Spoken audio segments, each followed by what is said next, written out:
cold beans in a mason jar, a piece of fatback folded in wax paper, and cornbread wrapped in a dish towel. That was a packed lunch in 1958 Mississippi, and it cost almost nothing. Most of these 100 meals never showed up in a cookbook, but they kept sharecropping families going through 12-hour field days and factory workers standing through double shifts in Detroit and Chicago. Number 71 is a sandwich made from something most grocery stores stopped carrying decades ago. Number 34 stretched a single ham hock across an entire work crew. And number 12 used a cut of meat so cheap that butchers practically gave it away. Every lunch on this list came from the same truth. When money was short, Black grandmothers made food stretch in ways no restaurant has ever matched. Hit subscribe because this list goes deep. Here are 100 forgotten lunches our Black grandparents ate to survive. Fried croaker fish sandwiches were a common lunch in coastal African American communities where small fish were plentiful and affordable. Croaker fish were cleaned, seasoned, dredged in cornmeal, and fried whole until crisp. They were slipped between slices of bread, sometimes with onion or mustard for extra flavor. The bones were small enough to eat around easily, making the sandwich both convenient and filling. Housewives relied on it because croaker was cheap, quick to fry, and satisfying for both children and adults. The sandwiches were portable, making them ideal for workers carrying lunch to the fields, docks, or factories. They carried the taste of the sea into everyday life, celebrating both local resources and frugality. Today, fried croaker sandwiches have mostly vanished from tables, replaced by other fish options, but they once stood as a symbol of how African American kitchens turned abundance into sustenance, making something ordinary into something sustaining. Number 13, fried ham pies. A circle of dough folded over a spoonful of sweet potato filling, edges crimped shut with a fork, then fried in lard until the crust blistered gold. Hand pies were dessert and meal in one. The filling was whatever a woman had: stewed apples, peach preserves, sweet potato mashed smooth with a little sugar and nutmeg. The crust sealed everything inside, which meant no mess, no leaking, no plate required. You held it in one hand and ate it over your lap while the train rocked. A child could finish one without dropping a crumb on a seat, and that mattered when you were sitting in a car where any complaint from a white passenger could end your journey. Number 12, pepper sauce. A small bottle of hot peppers steeped in vinegar, corked with cloth or wax. Pepper sauce was not a meal. It was the thing that made every other meal in the box taste like it had just come off the stove. A few shakes over a cold grits cake, a piece of chicken, or a wedge of cornbread woke up food that had been sitting for half a day. The vinegar cut through staleness. The heat reset the tongue.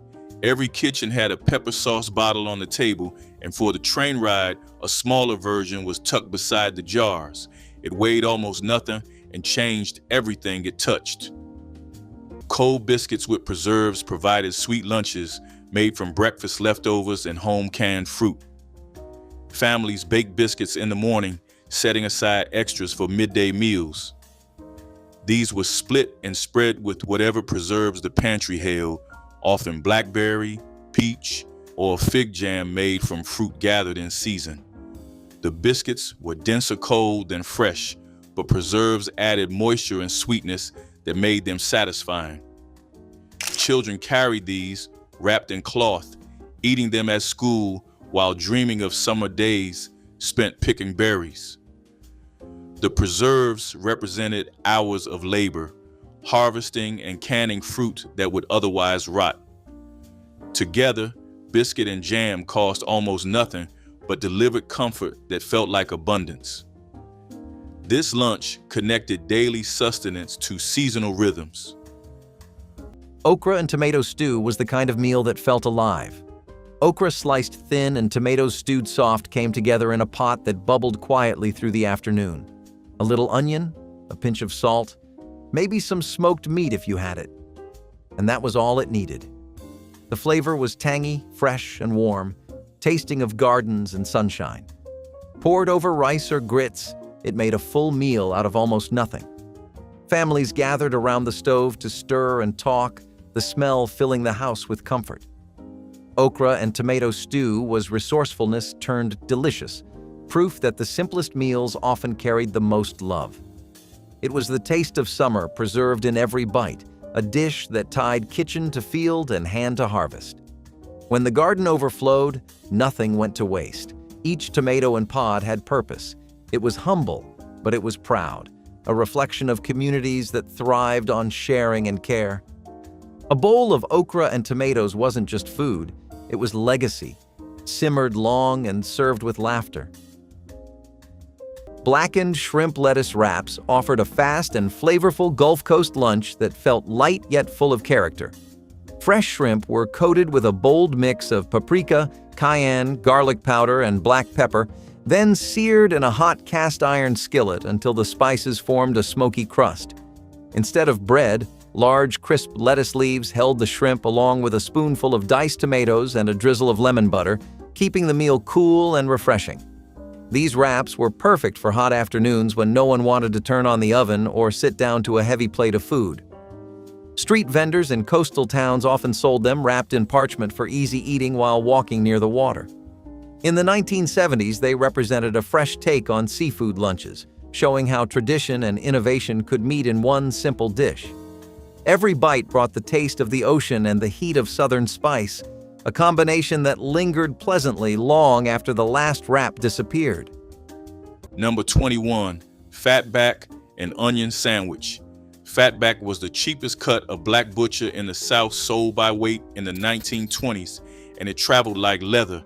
Porters' wives fried it slow until the strips curled into amber ribbons, then layered them with raw onion between two slices of bakery bread, bought day old for half price. The sandwich was wrapped in a single sheet of newsprint and pressed under a tin lid to flatten the bread into the meat. By the time the porter sat down on the steps of the baggage car to eat it, the onion had bitten into the fat, and the whole thing tasted like Sunday morning at a kitchen table in Tuskegee. It was a meal his father had eaten, his grandfather too. The train just carried it further than it had ever gone before. Chitterlings carried the weight of history in every bite, transforming pig intestines into a dish defining celebration and survival. Cleaning them required hours of labor, scrubbing and rinsing until ready for the pot. Women simmered them with onions, vinegar, and red pepper until tender, the aroma filling homes for blocks. The smell announced something special was being prepared, usually for holidays or Sunday dinners. Black families understood chitterlings represented making treasure from what others discarded. The texture was chewy and rich, eaten with hot sauce and vinegar to cut through heaviness. Children either loved them or learned to, watching elders savor each piece. Preparing chitterlings was knowledge passed between generations, a skill that could not be learned from books. They were survival food elevated to sacred status. Number 14, possum baked with root vegetables. Possum was a night animal, slow and easy to catch, found in every stretch of southern woods, from the Piedmont to the coast. It could be treed by dogs, grabbed by the tail from a low branch, or trapped with a wooden box and a scrap of bait. No gun, no noise, no announcement to anyone within earshot that meat had just been taken.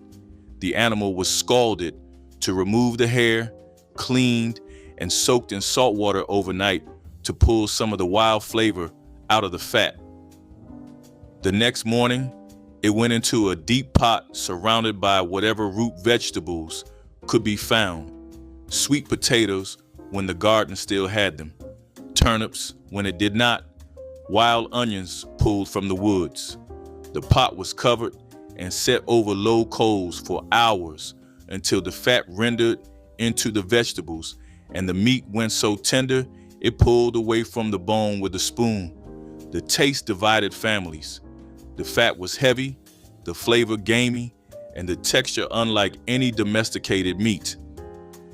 But possum had qualities that mattered more than flavor during the war years. It was abundant, it was quiet to catch, and it was large enough that a single animal, properly cooked, fed a family and left broth for the following day. Possum hunting became a communal event in the quarters. A group went out after dark, following the dogs or walking the fence lines with a lantern, and what they caught was shared. The hunt carried a social weight that went beyond the meat. It was organized cooperation outside the control of anyone who claimed to own the land or the people on it. The decision to hunt, the route, the division of the catch, all of it was self-governed. After the war, possum suppers became a fixture of Black community life across the rural South.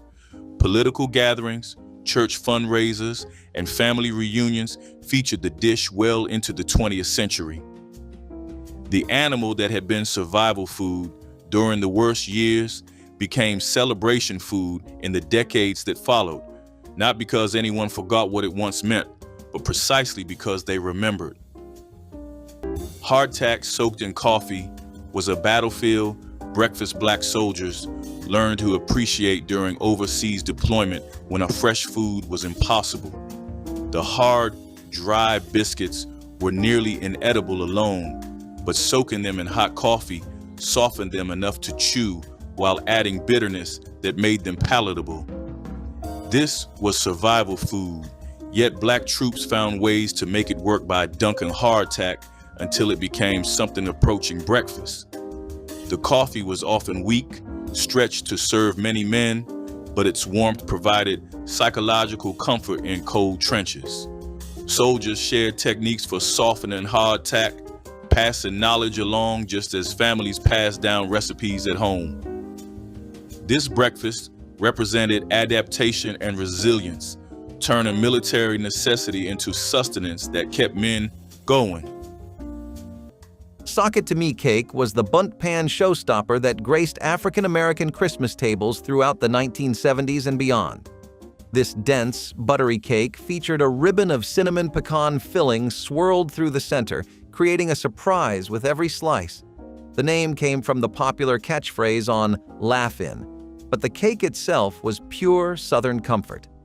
Black families made it for Christmas because the bunt shape looked festive without requiring decorating skills, and the cake stayed moist for days.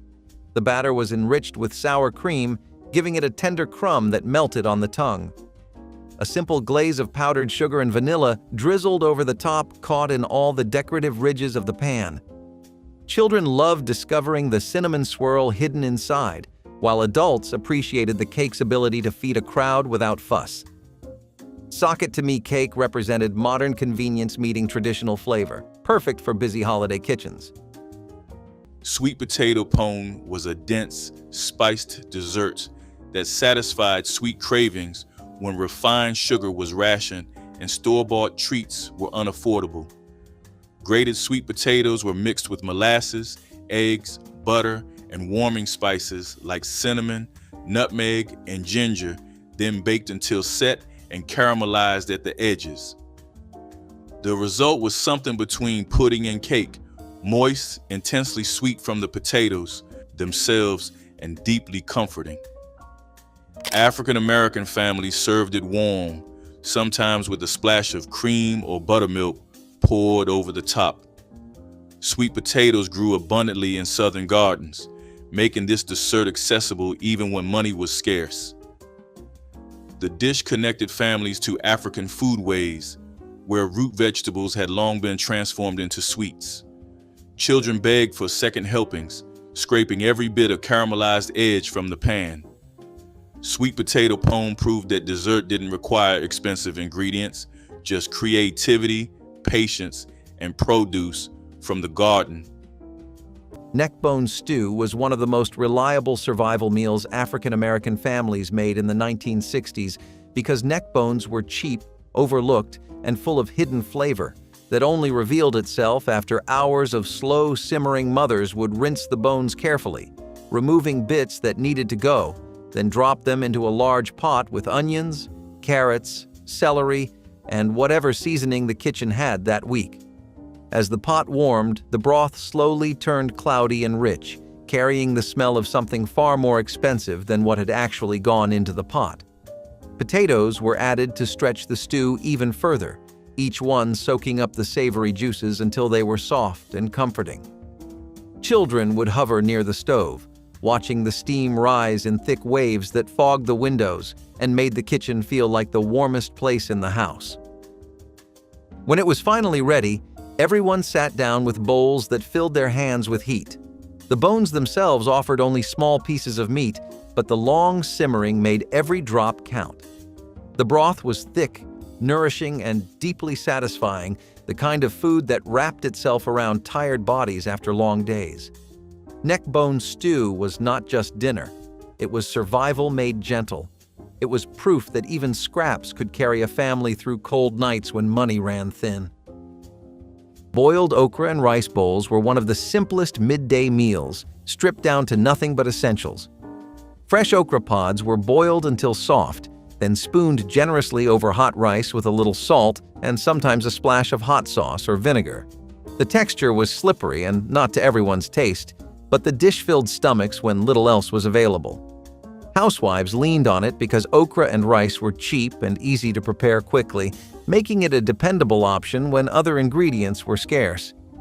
Children sometimes turned their noses up at the sliminess, but many grew up with it as a familiar part of daily life.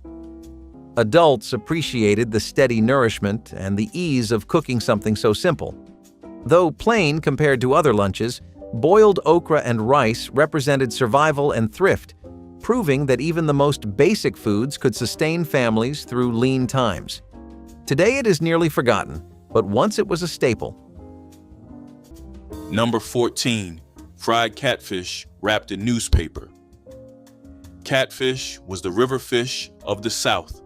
Families who lived along the Mississippi, the Alabama, the Tombigbee, and 100 smaller creeks ate catfish the way northern families ate beef. The fish was caught, cleaned, rolled in seasoned cornmeal, and fried whole or in thick fillers in a cast iron skillet full of oil. For the shoebox, it was fried hard, harder than you would fry it for a sit-down supper. Soft fish would not survive 12 hours in a cardboard box. The thick cornmeal crust sealed the moisture in and created a shell that held together even after the fish went cold. Then it went into a double layer of newspaper, which pulled the grease out slowly and kept the rest of the food clean. Eating fried catfish on a moving train took patience. The bones were small, sharp, and everywhere. A mother had to watch every bite a child took, pulling bones out with her fingers, handing back the cleaned piece. This was not a meal you ate while dozing. It demanded full attention, which meant catfish was strictly a daytime food, eaten while the window light was strong enough to spot every bone. The newspaper wrapping served a second purpose. In many families, that newspaper was a black newspaper, the Chicago Defender, the Pittsburgh Courier. These were the same papers that had been telling Southern families for years that the North had jobs, that the factories were hiring, that the schools did not separate children by color. The paper that wrapped the catfish on the train was often the very paper that had planted the idea to leave in the first place. And when the fish was gone and the bones were picked clean, the newspaper went into the bag with the rest of the scraps, and the family kept rolling north toward whatever those headlines had promised. Here is something that should be said plainly. The shoebox lunch exists because of racism. There was no other reason. A family riding the Illinois Central from Jackson, Mississippi to Chicago could be on that train for over 20 hours. There were dining cars on that train. There were station restaurants at every stop, and black passengers were turned away from all of them, not sometimes, every time. The Green Book, published starting in 1936, listed the handful of places along certain routes where a black traveler could buy a meal or use a restroom. But most routes had gaps that stretched for hundreds of miles. So the women cooked, they packed, they wrapped, they turned a shoebox into a kitchen that traveled 1,000 miles without refrigeration, without a table, and without a single complaint from the children who ate out of it. What you are hearing is not a list of recipes, it is a list of solutions to a problem that should never have existed. Tomato sandwiches celebrated summer's abundance when gardens produced more ripe tomatoes than families could eat fresh. Thick slices of red tomato were layered between bread, spread with mayonnaise and sprinkled with salt and pepper. The juice soaked into bread, creating a messy but deeply satisfying lunch that tasted like summer itself. Families ate these constantly during tomato season, knowing fresh abundance would disappear with the first frost. The simplicity was the point because perfectly ripe tomatoes needed nothing more than bread and salt to become memorable. Children helped pick tomatoes and learned to appreciate how gardens could feed families. These sandwiches couldn't travel far because juice made bread soggy, but eaten fresh, they represented everything good about growing your own food. Cold sweet potato pie slices were the dessert that turned into lunch when times demanded sweetness to keep going. Smooth, spiced, and tender, each slice tasted like memory and mercy. Children took it to school in wax paper, elders ate it on porches between chores, and everyone knew that one bite could ease a tired heart. Made with mashed sweet potatoes, butter, sugar, and a touch of nutmeg, the pie didn't need refrigeration to hold its magic. Even cold, it was soft and creamy, the crust slightly chewy at the edges. It carried the warmth of holiday kitchens into everyday life, proof that joy didn't have to wait for celebration. Sweet potato pie was the food of love disguised as thrift, sweet enough to be dessert, strong enough to stand as lunch. It reminded every generation that no matter the struggle, sweetness was still something you could hold in your hands. Sweet potato and pecan salad brought a gentle sweetness to crowded potluck tables while keeping every bite refreshing and light. Cubes of roasted sweet potato were chilled and folded into a dressing made with homemade mayonnaise, apple cider vinegar, and a drizzle of local honey for brightness. Toasted pecans added a buttery crunch that played against the creamy dressing and the soft potatoes. Bits of celery and a touch of fresh parsley gave a faint herbal note that lifted the whole salad beyond the ordinary. This dish traveled well in big glass bowls wrapped with foil, making it perfect for church picnics, neighborhood reunions, and summer weddings. In the 1970s, it was a common sight at outdoor gatherings where cooks wanted something special yet practical to feed a crowd. Every forkful offered a balance of sweet, nutty, and tangy flavors that surprised anyone expecting a simple potato salad. It stood as a reminder that Southern cooks could transform familiar ingredients into something completely unexpected and deeply memorable. Stewed black-eyed peas with ham bone stood as a quiet but powerful example of frugality meeting flavor. A single smoked ham bone, saved from a previous meal, was enough to enrich a whole pot of peas with deep, smoky notes. The peas simmered slowly with chopped onions, celery, and a bay leaf until tender, their earthy taste blending perfectly with the broth. Cornbread on the side turned the dish into a complete lunch that filled stomachs and kept energy high through long afternoons of farm work or factory shifts. Grandparents spoke of how nothing was wasted and how even a leftover bone could nourish a large family when treated with patience. This humble meal carried the history of West African foodways and Southern resilience, proving that a dish born of necessity could be every bit as delicious as a costly feast. Each spoonful told a story of perseverance and community strength that still resonates for those who cherish these old kitchen traditions. Number 18, apple hand pies sold to porters at division stops. Black women along the route ran small kitchens near the rail yards in towns like Greenwood and Vicksburg, and they sold apple hand pies wrapped in newsprint for a nickel apiece. The dough was rendered lard and flour. The filling was windfall apples cooked down with brown sugar. Porters bought them through the open Dutch door during the 5-minute stop, dropping the coin into a calloused hand and tucking the warm pie inside the tin pail beside the cold meal already there. Some women ran the same stand for 30 years and put their children through school on those nickels. The pie was eaten by lantern light an hour later, the crust shattering down the porter's lapel. A black economy ran alongside the Pullman line, and almost nobody outside it ever saw the books. Hop and John carried African roots in every spoonful, combining black-eyed peas with rice in a dish sustaining families through hard times. The peas were simmered with ham hock until tender, then mixed with rice and cooked until grains absorbed the smoky broth. Some families added onions and peppers, while others kept it simple. The dish was especially important on New Year's Day, when eating it promised prosperity for the coming year. Black families made Hop and John regularly because ingredients were cheap and the dish was filling. One pot fed many mouths, stretching small amounts of meat across large families. Children grew up with this dish, its flavors becoming synonymous with home. Hop and John connected families to West African rice traditions that survived the Middle Passage. Number 17, persimmon beer.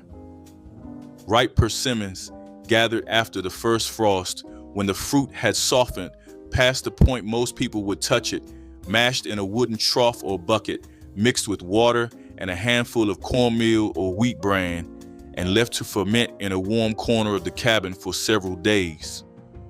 What came out was mildly alcoholic, slightly sweet, and fizzy enough to feel like something more than water.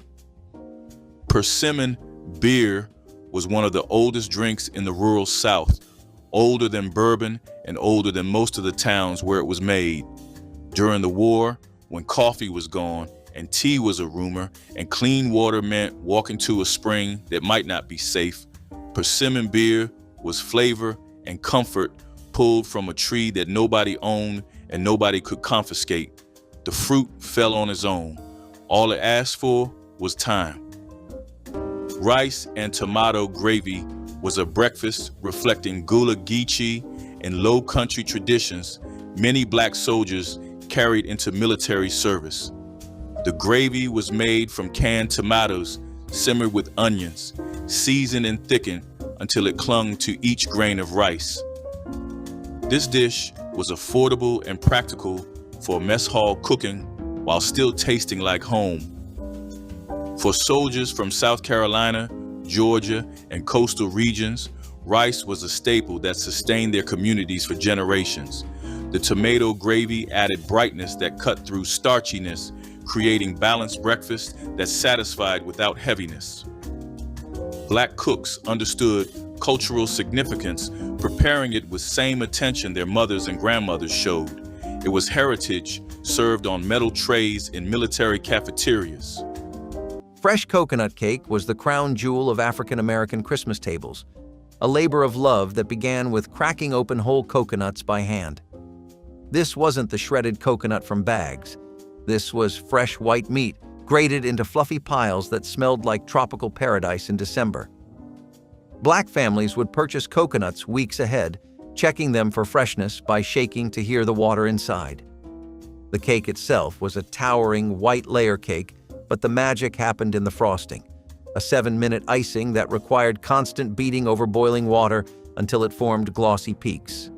Fresh coconut was folded into the frosting and pressed onto every surface until the cake looked caught in a snowstorm. Children would fight over who got to drink the coconut water and eat the leftover shreds. This cake demanded hours of work, but delivered pure Christmas magic. Fresh coconut cake proved that the best celebrations came from effort, not shortcuts.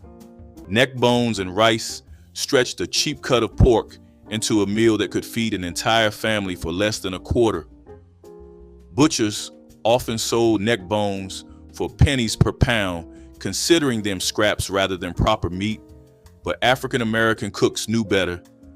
Simmered for hours with onions, garlic, bay leaves, and plenty of salt and pepper, the bones released collagen and flavor into rich broth while meat felt tender from the bone. Served over rice that absorbed all that savory liquid, the dish became deeply satisfying despite humble origins. During the 1940s, when ration books limited meat purchases, neck bones provided the illusion of abundance. The bones looked impressive, piled on plates, the rice glistened with broth, and the flavor rivaled expensive cuts. Children learned to navigate the bones, finding every morsel hidden in crevices. This was Sunday dinner for families who couldn't afford roasts, and it was just as beloved. Molasses rice was one of the simplest and most reliable meals families leaned on when sugar, meat, and other staples were out of reach. Mothers cooked a pot of plain white rice until it was soft and steaming, then spooned it into bowls while it was still piping hot. A drizzle of molasses, thick, dark, and deeply flavored, was poured over the top, sinking into every grain. The sweetness was rich enough to feel like a treat, even though it came from a bottle that lasted far longer than sugar ever could. Children stirred their bowls until the rice turned a warm caramel color, tasting the comforting blend of sweet and earthy notes. Some added a little butter if the house had any, making it even richer. The dish carried enough calories to keep hunger quiet for hours, which was essential during the toughest weeks. Nothing about it felt cheap to a child. It tasted warm, familiar, and honest. Molasses rice was a bowl of survival disguised as something close to dessert. Stuffed collard rolls were an inventive lunch that transformed everyday greens into something hearty and memorable. Large collard leaves were blanched until pliable, then filled with a mixture of rice, onions, and small bits of pork or ham for seasoning. The rolls were tied or folded neatly, then simmered in broth until tender. This dish stretched small amounts of meat across many portions, making it economical yet satisfying. Housewives appreciated the recipe because collards were abundant and inexpensive, while rice added bulk and nutrition. Children sometimes resisted the leafy greens, but usually enjoyed the savory rice filling inside. Adults admired the way this meal turned familiar garden produce into something that felt both substantial and comforting. Stuffed collard rolls reflected both thrift and creativity, carrying influences from African, Southern, and even immigrant cooking traditions. Today, they are seldom seen, but at one time, stuffed collard rolls were a proud symbol of resourcefulness in African American lunch tables. Number 22, fried chicken legs. If the shoebox lunch had a flag, fried chicken was on it. Seasoned, floured, and fried hard in a cast iron skillet the night before departure, then cooled and wrapped in wax paper or a clean dish towel. Legs and thighs traveled best because the bone gave structure and the dark meat held its moisture long after the breast would have gone dry and chalky. The seasoning varied by family, but the method did not. You fried it past the point you would for supper. A harder crust meant a longer hold in a box with no ice. Cold fried chicken eaten on a rocking train at noon tasted nothing like hot fried chicken at the table, and nobody minded. It tasted like the woman who had stayed up past midnight cooking it. Fried fish cakes transformed small catches and leftover fish into portable lunches that traveled well and satisfied hunger. Families near rivers or coastal waters caught small fish, boiled them tender, then mashed the flesh with cornmeal and seasoning before frying into patties. These cakes could be made from fish too small for proper meals, stretching modest catches into food for entire families. The cornmeal binder extended protein, while frying created a crust that protected the interior during transport. Workers carried fish cakes in lunch pails or wrapped in newspaper, eating them cold hours after cooking. Coastal Black communities perfected these recipes over generations, understanding that water provided free protein for those willing to fish. The cakes represented skill and survival, transforming minimal resources into real meals. Greens and cornbread crumble was what happened when practicality met perfection. Collard greens simmered low and long with smoked meat until the broth turned dark and rich. Then came the cornbread, crumbled right into the pot liquor, soaking up the flavor like a sponge of soul. It was eaten with a spoon, straight from the bowl, warm or cold, it didn't matter. This one-dish meal was the taste of thrift and ingenuity, made from leftovers but worthy of celebration. The texture was a mix of soft and hearty, every bite carrying the essence of smoky greens and golden bread. It filled you up, fed your spirit, and reminded you that abundance could be built from scraps. In homes where nothing was ever wasted, greens and cornbread crumble was both resource and reward. It wasn't just something to eat, it was something to feel, a humble harmony of earth, smoke, and love. Families often gathered around the table with bowls of it, sharing silence and satisfaction after long days of work. Some added hot sauce or onions for a little bite. Others ate it plain, savoring the depth of the pot liquor. It tasted like history, like the rhythm of the kitchen passed down through calloused hands and steady hearts. Peanut butter and sorghum syrup sandwiches gave children a sweet reward that parents could still afford when sugar prices were climbing. Sorghum syrup, dark and rich with a subtle caramel note, spread smoothly over fresh bread and mingled with creamy peanut butter for a sticky treat that clung to fingers and hearts alike. This sandwich was packed into lunch pails headed for school buses and factory floors, offering long-lasting energy with ingredients that stayed fresh without refrigeration. Sorghum had deep roots in southern farming, and in the 1970s it remained a pantry staple for many African American households that valued both tradition and thrift. The simple act of drizzling syrup over peanut butter turned a basic sandwich into something special, with each bite carrying a sweet depth far beyond plain jelly. Children traded halves with friends, and adults often sneaked a second sandwich for themselves, proof that the best lunches were not always the fanciest ones. Number 28, salt pork and day-old biscuits.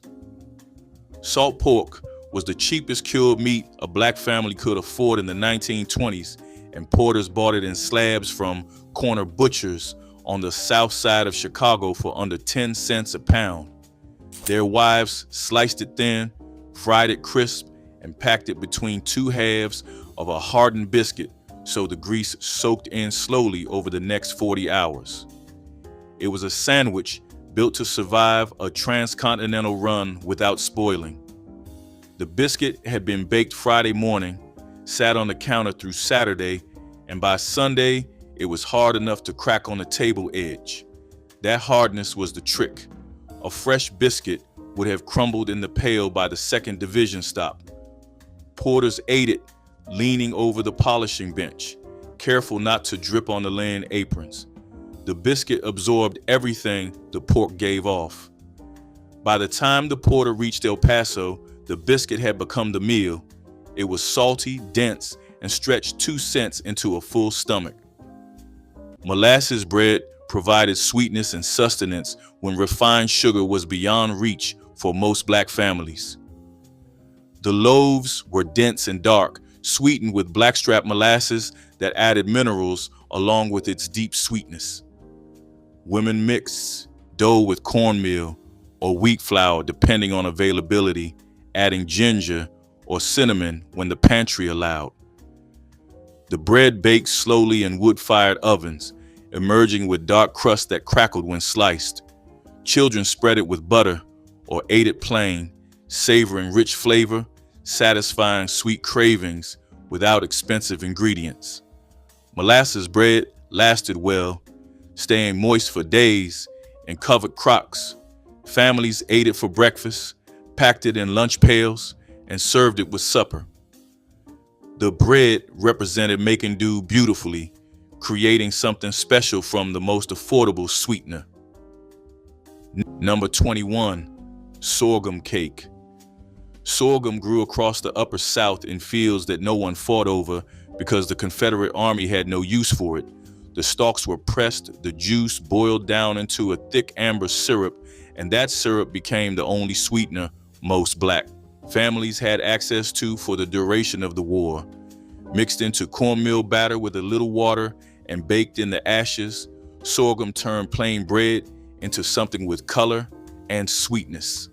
The cake was dense and dark, heavier than cornbread, with a depth that came entirely from the land. No cane sugar, no white flour, no imported anything. Sorghum was a crop that survived the war because nobody considered it worth stealing. That made it one of the most reliable ingredients in a kitchen where reliability had become the rarest thing of all. Powdered egg scrambles became a reality of military breakfast that black soldiers learned to transform through creativity.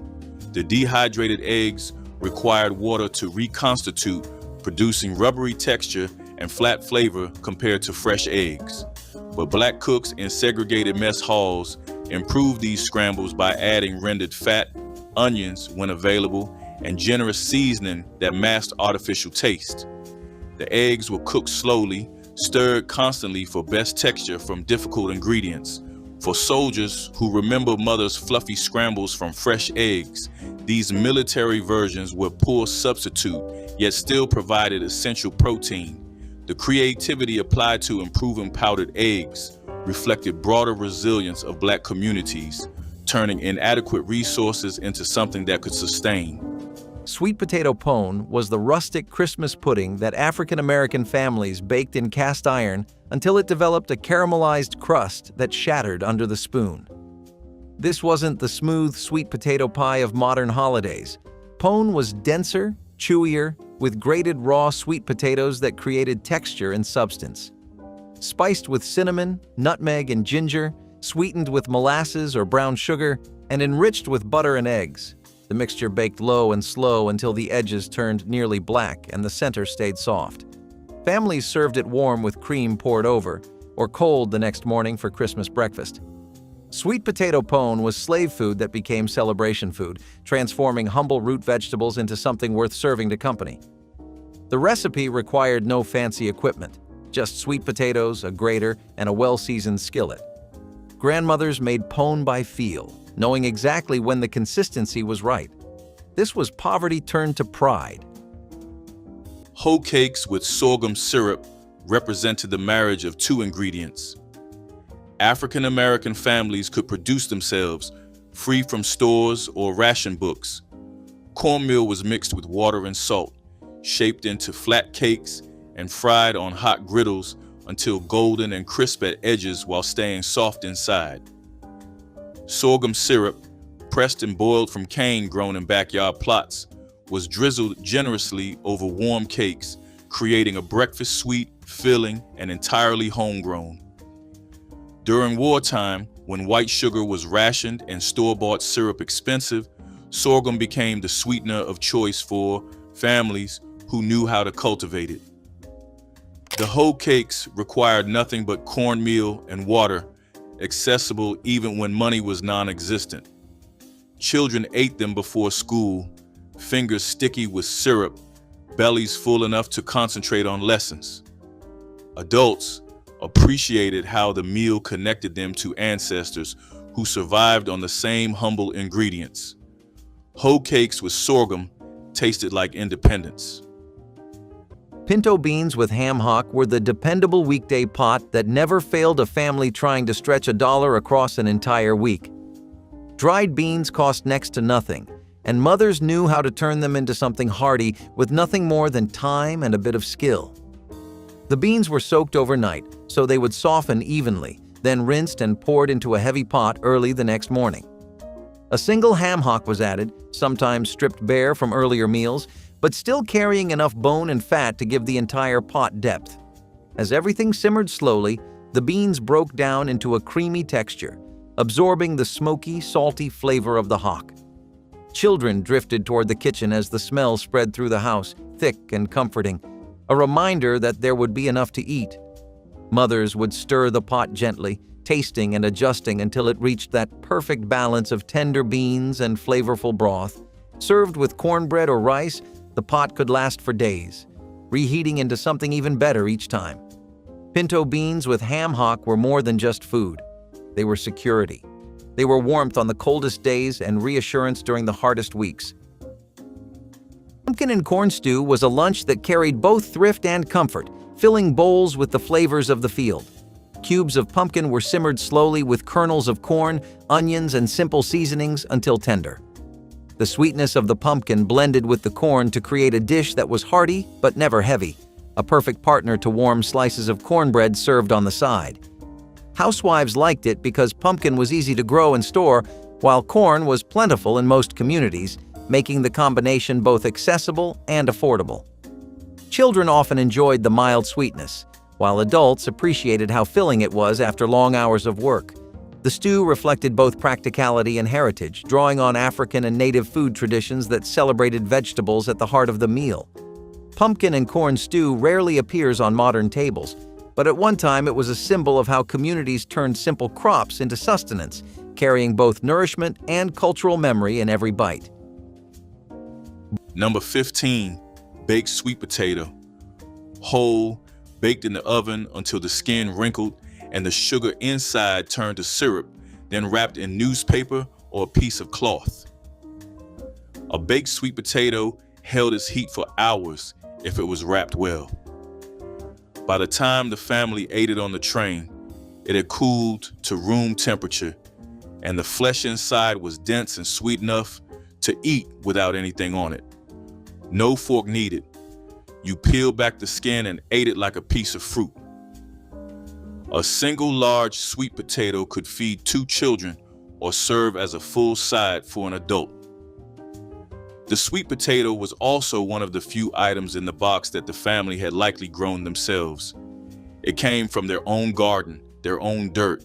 It was the last thing from that ground they would eat. Cornbread, packed alongside jars of pot liquor, created a lunch both filling and deeply nourishing. Pot liquor, the vitamin-rich broth left after cooking greens with smoked meat, was saved in jars and carried to work sites where it could be sipped or used to soften cornbread. The broth contained iron, vitamins, and essence of whatever pork had flavored the greens, making it nutritionally valuable despite costing nothing. Workers crumbled cornbread into jars and ate the mixture with spoons or drank it directly. This lunch represented the no-waste philosophy of Black kitchens where nothing edible was ever discarded. Children sometimes drank pot liquor as medicine, understanding it strengthened bodies and warded off illness. The combination traveled well because cornbread stayed fresh for days and sealed jars kept broth safe. Mackerel patties were the fisherman's dream reborn from a can. Cheap and hearty, they started with canned mackerel mashed with onions, cornmeal, and egg, then shaped into rounds and fried until crisp. The smell was strong, the flavor stronger, a meal that stuck to your ribs and lingered in your memory. Dressed with hot sauce or mustard, it made a humble but mighty lunch. For families on tight budgets, mackerel patties meant protein without the price tag. They were quick to make, easy to stretch, and always satisfying. Even cold, tucked between bread or eaten plain, they carried the spirit of ingenuity. It was a dish that taught resilience, a reminder that good food came from creativity, not cost. Mackerel patties were survival seasoned with pride, the perfect example of how simple ingredients, handled with care, could feed both hunger and hope.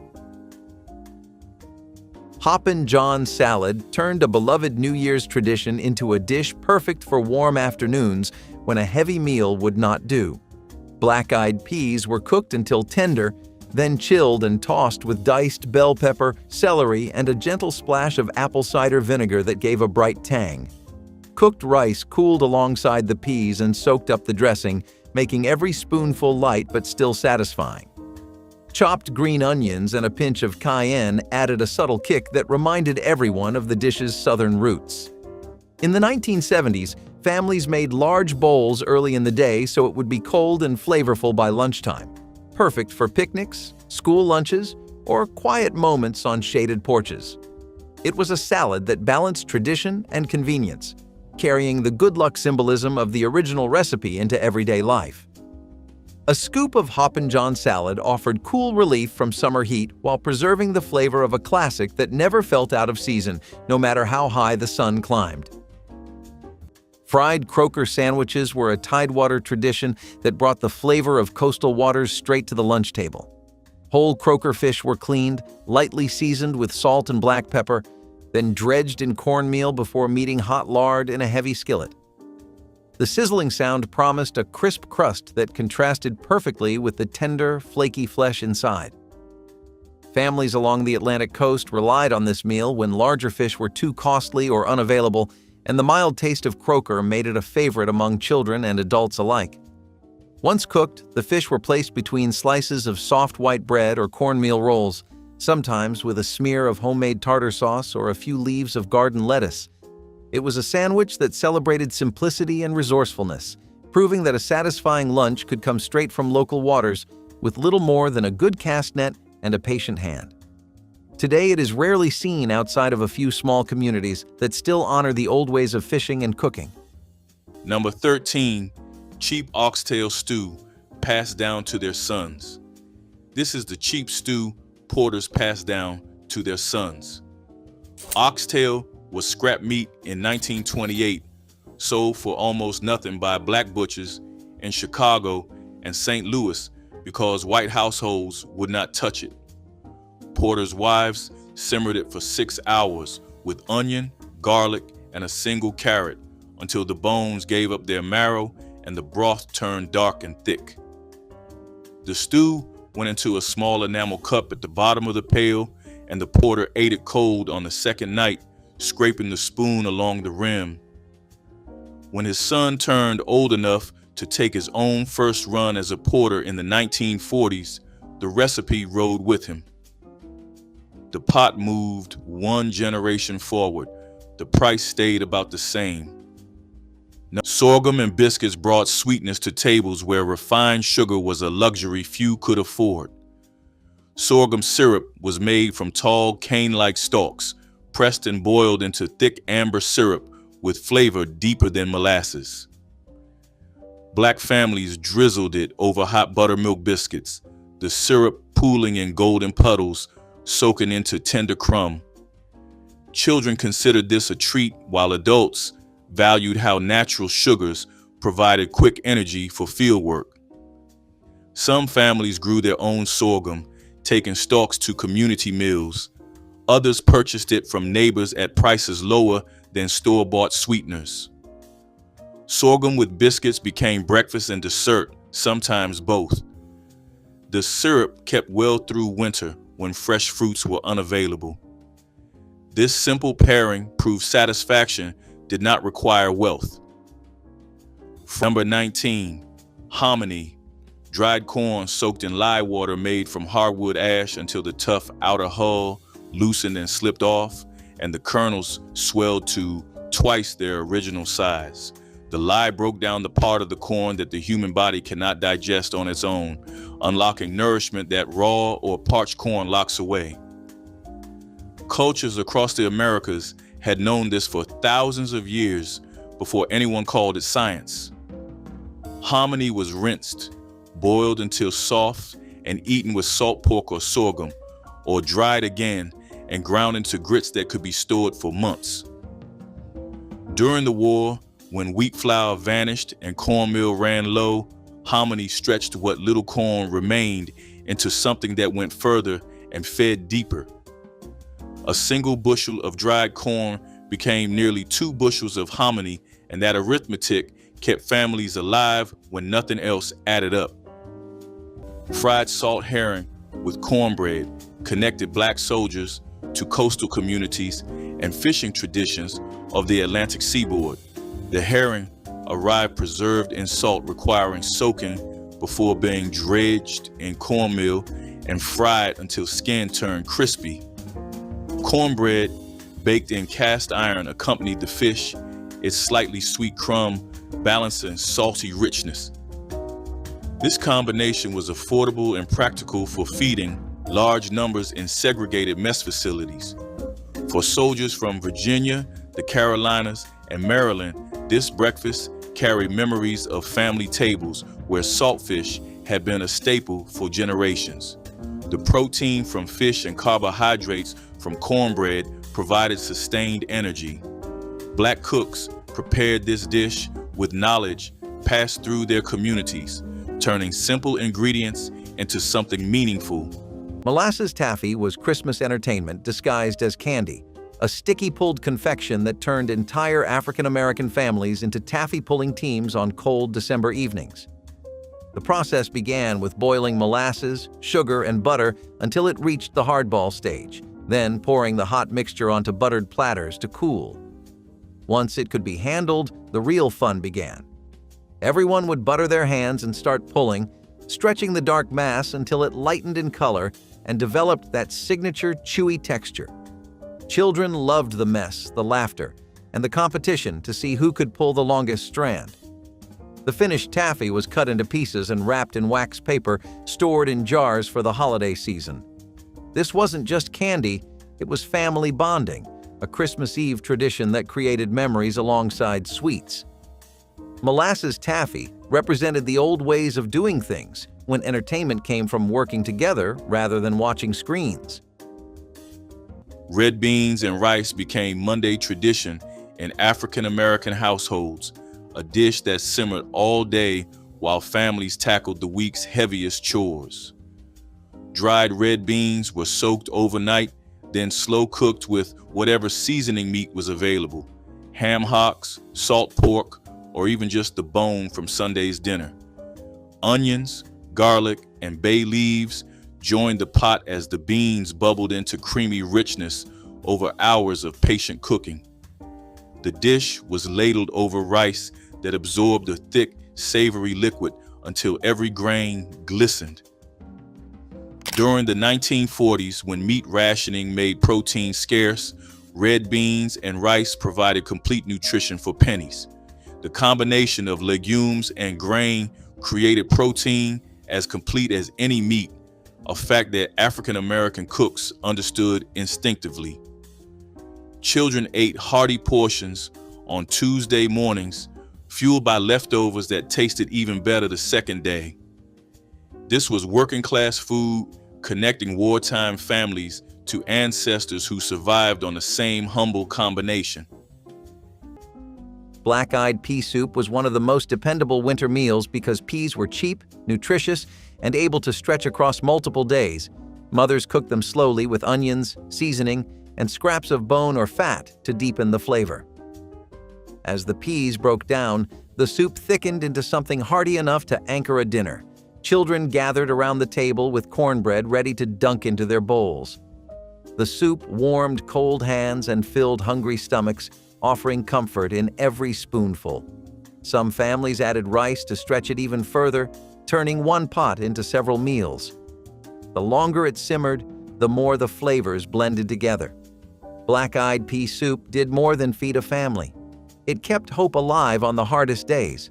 Black-eyed pea soup was survival on the stove, steady and reassuring. Okra and rice patties were a clever way to combine two staples into a dish that felt both filling and practical. Leftover cooked rice was mixed with chopped okra, seasoned with onion or pepper, and shaped into patties that were fried until crisp. The texture balanced the softness of rice with the chew of okra, producing something that could be eaten by hand or served on a plate. Housewives liked the recipe because it stretched leftovers into another meal, ensuring nothing went to waste. Children sometimes disliked the sliminess of okra, but the frying helped disguise it, making the patties more appealing. Adults appreciated that it was hearty enough to stand alone yet versatile enough to pair with greens or beans. Okra and rice patties reflected both thrift and creativity, proving how African-American kitchens worked with what was available. Though rarely made today, they once symbolized survival cooking that turned plain staples into a lunch with flavor and substance. Number 21, cold buttermilk biscuits. Split open, sometimes with a slice of country ham or a smear of preserves pressed between the halves, then wrapped in a cloth and stacked along the side of the box. A buttermilk biscuit made the night before was not the same as a buttermilk biscuit pulled from the oven. It was denser, drier, and tougher around the edges, but that was the advantage. A tender biscuit would have crumbled to dust by Memphis. A day-old biscuit held its shape, absorbed whatever it was paired with, and filled the stomach without taking up much room. Children ate them plain. Adults split them and layered in whatever else the box had to offer. A stack of 6 biscuits and a cloth napkin weighed almost nothing but could stretch across 3 meals if the trip ran long. Leftover rice balls transformed yesterday's dinner into today's portable lunch. Families shaped cold rice into firm balls, sometimes adding bits of meat or vegetables, then wrapped them in cloth for transport. The rice held together when properly packed, creating a self-contained meal requiring no bread or utensils. In Gullah communities along the Carolina coast, rice was the staple grain at every meal.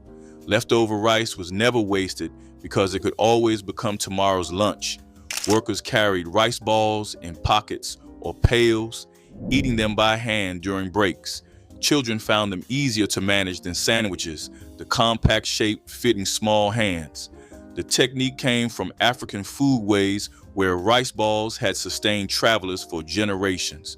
This lunch connected Black Americans to ancestral wisdom about stretching grain. Fish fry leftovers were Friday night turned into Monday's comfort. Cold whiting or catfish, fried crisp in cornmeal and left to rest overnight, made the best sandwiches come morning.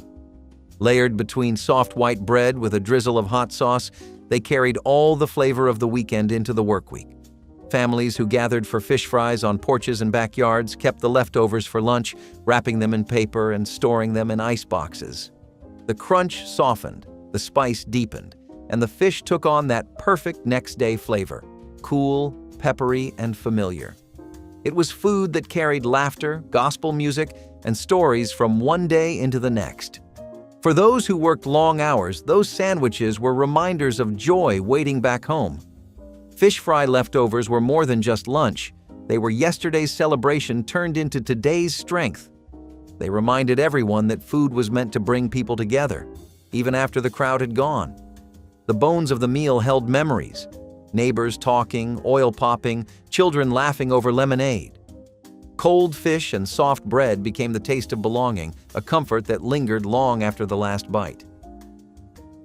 Molasses-glazed chicken wings gave lunch boxes and picnic tables a sticky sweetness that clung to every fingertip. The wings were marinated overnight in a blend of dark molasses, garlic, and a touch of ground mustard before being baked until the glaze turned glossy and caramelized. As they roasted, the molasses thickened into a deep, amber coating that locked in the juices and perfumed the kitchen with a warm, almost smoky scent. Families packed these wings in foil for school lunches or road trips, where they stayed moist and flavorful even when served at room temperature. Children loved the candy-like glaze, while adults appreciated the subtle spice and satisfying chew. In many African American households of the 1970s, these wings became a dependable treat for church picnics and weekend outings, offering the perfect mix of frugality and indulgence. Eating them meant licking every finger clean and reaching for one more piece even when the basket seemed empty. A memory that lingers long after the last bite. Number 15, catfish fried the morning of the run. Catfish was cheap river food in the Black neighborhoods of Memphis and Vicksburg, sold by weight off the back of a flat wagon for around 15 cents a pound in 1929. A porter's wife would dredge 2 small fillets in seasoned cornmeal at 5 in the morning, fry them quick in lard, and lay them on brown paper to cool while her husband shined his shoes at the kitchen table. The fillets went into the tin pail wrapped in wax paper, the cornmeal crust holding the heat for 2 hours and the flavor for 10. Porters ate them cold at the first long stop, peeling the paper back with 2 fingers. The fish never tasted as good as it had at dawn, but it tasted like home, and that was the only review that mattered on a 36-hour run. Fried okra was summer's gift, turning green pods into crispy bites that disappeared as fast as they hit the plate. The okra was sliced into rounds, tossed in seasoned cornmeal, and fried in hot lard until golden and crunchy. The coating sealed in moisture while eliminating sliminess that put some people off. Each piece delivered satisfying crunch, followed by tender vegetable within. Families grew okra in gardens because it thrived in southern heat when other vegetables struggled. Children picked pods in the morning before sun grew too hot, bringing baskets where mothers waited with cornmeal ready.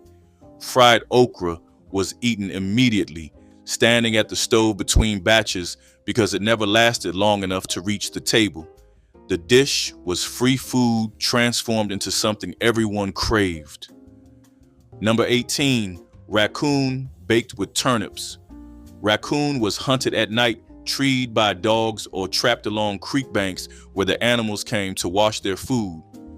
The meat was strong and fatty, with a flavor that divided opinion even among people who had been eating wild game their whole lives. Parboiling the carcass first, sometimes twice, pulled the worst of the musk out and left the meat tender enough to roast. Packed in a pot with turnips and whatever root vegetables were available, the raccoon baked slowly over low coals until the fat rendered into the roots and the meat went soft. The turnips soaked up the drippings and turned sweet. A single raccoon fed a larger group than a rabbit ever could, and during the war years, that arithmetic mattered more than taste. Spam and eggs became one of the most common breakfasts for black soldiers stationed both stateside and overseas during war years. The canned meat was sliced thick and fried until edges caramelized, developing crispy exterior contrasting with soft, salty interior. Eggs were cooked in the same pan, absorbing rendered fat and taking on distinctive flavor of processed meat. This combination was reliable and filling, appearing on mess hall trays morning after morning until soldiers knew its taste by heart. For black troops facing discrimination in military facilities, hot breakfast of spam and eggs represented at least one small comfort. The protein kept men fueled through demanding days. Black cooks made the best of industrial ingredients, frying spam until it achieved the crispiness soldiers craved. Boiled custard was Christmas in a cup, a silky, drinkable dessert that African American families stirred slowly over low heat until it coated the back of a spoon. Unlike store-bought eggnog, this was made from scratch with eggs, sugar, milk, and vanilla, cooked with patience that couldn't be rushed. The process required constant stirring to prevent curdling, a skill grandmothers passed to daughters while sharing stories. Served chilled in small glasses, boiled custard was rich enough to feel like dessert, but light enough to sip throughout Christmas Day. Some families added a splash of bourbon for the adults, creating a version that warmed from the inside out. Children would beg for just one more glass, their upper lips painted white with creamy sweetness. The custard was often made Christmas Eve, chilling overnight so the flavors could deepen. Boiled custard represented patience and tradition, proof that the best Christmas treats couldn't be rushed or purchased. Peanut soup carried African roots directly into American kitchens, connecting 1940s families to culinary traditions that survived the Middle Passage. Ground peanuts were simmered with water or broth, onions, and whatever vegetables the garden provided, creating a creamy, protein-rich soup costing almost nothing. Peanuts grew easily in southern soil, and many African American families cultivated them in home gardens, providing reliable protein when meat was rationed. The soup was thick enough to satisfy hunger, yet simple enough for everyday cooking, often served with rice or cornbread. George Washington Carver had championed peanuts as a crop for black farmers, and dishes like this demonstrated his advocacy's wisdom. The flavor was earthy and rich, warming bodies and spirits on cold evenings when other comforts were scarce. Children preferred it to other vegetable soups because of its natural sweetness and creamy texture. Peanut soup represented cultural memory and practical survival combined. Smothered chicken backs were one of the cheapest ways to turn poultry into a family dinner. Backs had little meat but plenty of flavor, and mothers knew exactly how to coax that flavor into a rich pot of gravy. After browning the backs in a skillet, They sprinkled flour to build a roux, then added water or broth until it thickened. The backs simmered until tender, releasing every bit of taste into the gravy. Served over rice, the result was comforting and hearty despite the humble ingredients. Children rarely noticed that the pieces were scraps. They only knew it tasted good. Mothers loved this dish because it stretched one small purchase into a whole pot of food that could carry a family through the evening. The gravy soaked into the rice perfectly, making every bite feel warm and satisfying. Smothered chicken backs were creativity at its finest, turning what others ignored into something worth gathering around. Grease bread sandwiches were a no-frills lunch that made the most of every scrap left from cooking. After frying meat like bacon or salt pork, the leftover drippings were spread onto bread, sometimes sprinkled with a little salt or pepper. The result was a sandwich that was greasy, salty, and filling enough to tide someone over until dinner. Housewives relied on it because it wasted nothing, stretching even the smallest amount of meat into another meal. Children sometimes enjoyed it for its richness, though it was not always seen as a treat, while adults accepted it as a quick way to satisfy hunger. Grease bread sandwiches reflected the wartime and Depression-era mentality of using every resource to its fullest. Though far from glamorous, they carried both nourishment and necessity in their simplicity. Today they have nearly disappeared, but once they were a symbol of thrift and survival in African American kitchens. Number 7, pickled pig's feet. Split, simmered in a brine of vinegar and salt and red pepper flakes, then packed cold into a jar and sealed. Pig's feet were the food that separated the families who had been packing shoe boxes for years from the families making the trip for the first time. A newcomer packed chicken and bread. A woman who had already sent 3 relatives north packed pig's feet because she knew what happened on the second day. The vinegar brine preserved them indefinitely.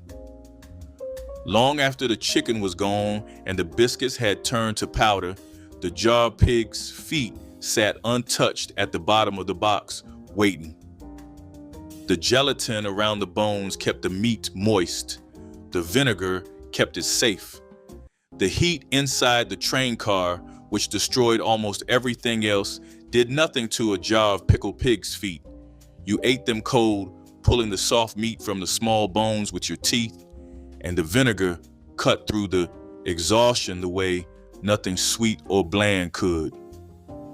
They woke you up. They reminded your stomach that real food still existed, even if the last proper meal was a full day behind you.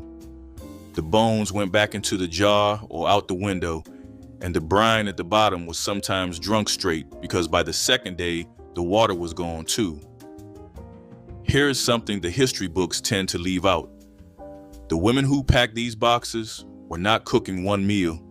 They were cooking the last meal in that kitchen.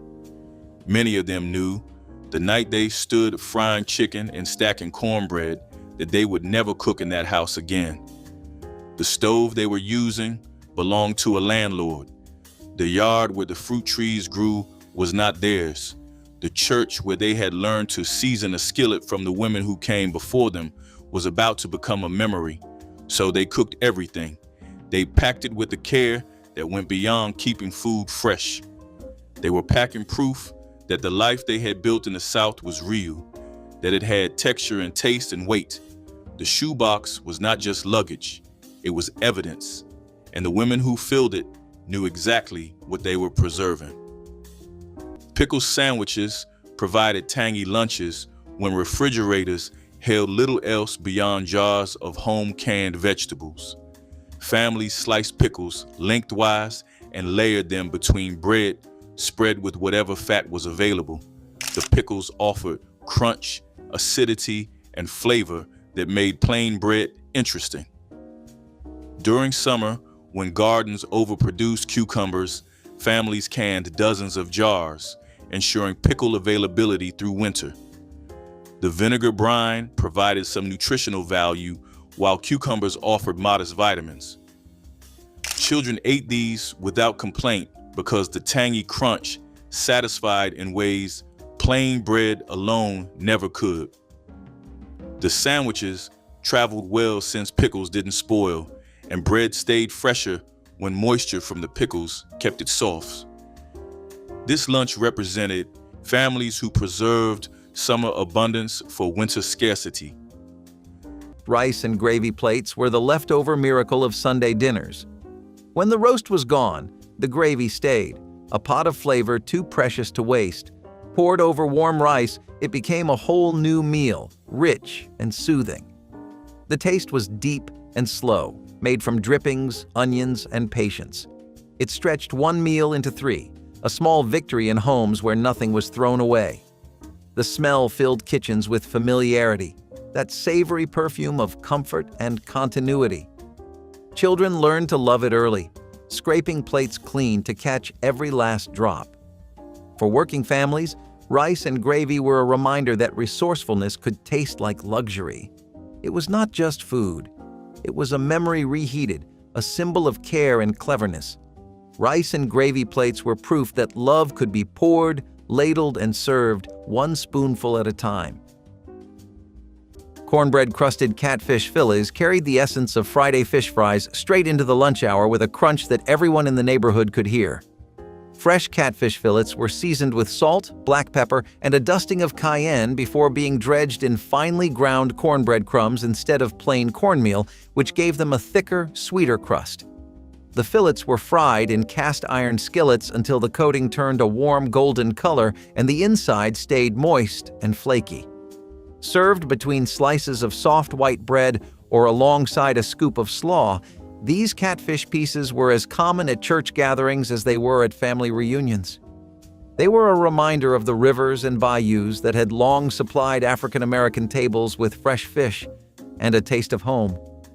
In the 1970s, the aroma of frying catfish meant neighbors would drop by unannounced, drawn by the smell alone, ready to share stories and a plate without needing an invitation first. Country-style meatloaf patties brought the comfort of a Sunday dinner into the weekday noon hour. Instead of baking one large loaf, thrifty cooks shaped seasoned ground beef and pork into small patties that pan-fried quickly in cast iron. The sizzling patties were then topped with a simple tomato gravy made from garden tomatoes, onions, and a pinch of brown sugar to balance the tang. This approach saved time and stretched limited ingredients further, allowing families to enjoy the taste of meatloaf without waiting for a long oven bake or using too much fuel. Children often grabbed a warm patty between slices of bread for an easy sandwich, while adults savored them beside buttered greens or a scoop of mashed potatoes. The smell of tomato gravy bubbling on the stove filled homes with a warmth that lingered well beyond lunch. Even today, the memory of those savory patties and the way they brought everyone to the table lives on in family stories and faded recipe cards tucked inside old kitchen drawers. Number 22, hard-boiled eggs in a brown paper twist. Eggs were the cheapest portable protein a black household could send a working man out the door with, and porters carried them by the half dozen, twisted into a square of brown grocer's paper. By 1931, a dozen eggs at a Southside market ran around 28 cents, just over 2 pennies an egg. The shells stayed on through the run and were peeled at the moment of eating, the salt sprinkled from a tiny twist of paper inside the bigger twist. Porters ate them on the platform at division stops, slightly apart from the white travelers, shells dropped into the cinder bed beside the rails. It was fuel for the next 4 hours and nothing more. Neck bones and rice was weeknight supper, stretching a few cents worth of bones into a meal feeding the whole family. Butchers practically gave away neck bones, considering them worthless scraps. Black families knew better, recognizing rich flavor hiding in those bony cuts. The bones were browned until caramelized, then simmered for hours with onions, garlic, and bay leaves until meat fell away tender. The broth turned silky from rendered collagen, creating natural gravy without flour. Served over rice, the dish provided protein, starch, and deep satisfaction. children learned to work around bones, finding every scrap and savoring marrow within. Neck bones and rice taught that value existed where others saw none, that patience revealed treasures in humble ingredients. The dish fed families through lean times. Number 20, pot liquor. The liquid left in the pot after greens had been boiled low with whatever pork scrap was on hand. Turnip greens, collards, dandelion leaves, whatever grew or could be found. The greens themselves were food, but the broth they left behind carried most of the nourishment, dark and rich, with the minerals that had cooked out of the leaves and the fat that had melted off the bone. Pot liquor was sopped up with cornbread or drunk straight from a cup, and in households where the greens had to stretch across too many mouths, the liquor was sometimes the only portion the youngest children received. During the war, a pot of greens could feed a family twice, once with the leaves and once with the broth the next morning, reheated over whatever fire was safe to build. Here is something worth saying plainly. Every meal on this list existed before the war started. Black families on southern plantations had been cooking this way for generations, not because they were preparing for a crisis, but because crisis was the permanent condition. The weekly ration was never enough. The cuts of meat handed out were never the ones worth having. The garden patch behind the quarters was never large enough for the number of mouths it fed. What the war changed was not the cooking. It changed what was left to cook with. Confederate requisition officers stripped smokehouse shelves, confiscated livestock, and redirected grain supplies to feed soldiers. The margins that had been thin in peacetime disappeared entirely, but the knowledge did not disappear with them. The families who had spent generations learning how to feed themselves from scraps and wild ground and rejected animal parts were the families best equipped to survive when the formal food supply collapsed. The war did not teach resilience. It revealed skill that had been there all along. Griddle cakes with cane syrup were a breakfast that reminded Black soldiers of Sunday mornings and special occasions in their family kitchens back home. The batter was made from flour, eggs, and buttermilk when available, poured onto hot griddles, and flipped when bubbles formed across the surface. Cane syrup, darker and more complex than maple syrup, was drizzled generously over stacks of golden cakes. This was celebration food made ordinary by military scale, yet it still carried sweetness that soldiers craved. For men from Louisiana, Mississippi, and Alabama, cane syrup tasted like home in a way nothing else could match. Black cooks took pride in their griddle cakes, achieving consistent texture and golden color despite cooking for hundreds. The warmth of this breakfast provided comfort during cold mornings far from family. Bread pudding with hard sauce was the Christmas dessert that turned African-American thrift into pure indulgence. Stale bread that might have gone to waste was cubed, soaked in a custard of eggs, milk, sugar, and vanilla, then baked until the top turned golden and crispy while the center stayed soft. The real magic came from the hard sauce, a simple mixture of butter, powdered sugar, and bourbon, beaten until fluffy and served cold atop the warm pudding. As the sauce hit the hot bread pudding, it melted into rivers of boozy sweetness that pooled in every crevice. Families saved bread for weeks before Christmas, knowing that the drier the bread, the better it would absorb the custard. Raisins, pecans, and cinnamon were common additions, each household adjusting to their taste. Bread pudding with hard sauce was waste-nothing wisdom transformed into holiday luxury, proof that resourcefulness and celebration were never in conflict. Blackstrap molasses milk was a morning ritual that delivered iron, calcium, and energy in one simple glass. African-American mothers stirred spoonfuls of thick, dark molasses into warm or cold milk, creating a drink both nutritious and satisfying. During the 1940s, when children needed strength for long school days and adults required fuel for demanding labor, this drink provided essential minerals refined foods couldn't match.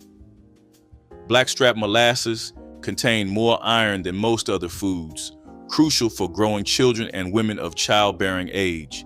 The taste was bold, earthy, and sweet with bitter undertones, but children learned to love it because their mothers made it with care.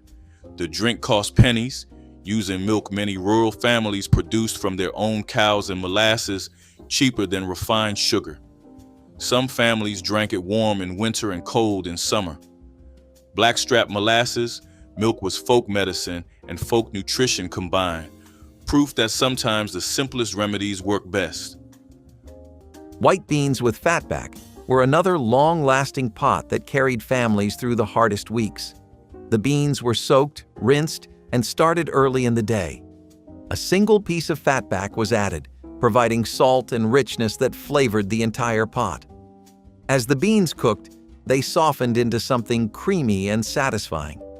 Children loved dipping cornbread into the thick broth, soaking up all the flavor. The pot often lasted several meals, reheating well and growing deeper in taste each time. Mothers sometimes added onions or garlic if they had a bit left, but even plain, the beans tasted hearty. This meal did not require much money, only time, patience, and skill. In cold months, the steam from the pot fogged up windows and warmed the kitchen before anyone even sat down to eat. White beans with fatback were survival food that tasted like comfort and care. Ash cake cornbread lunches were one of the most rustic meals, made by pressing cornmeal dough into patties and baking them right in the ashes of a fire. The cakes would be brushed clean and eaten with molasses, beans, or whatever side was on hand.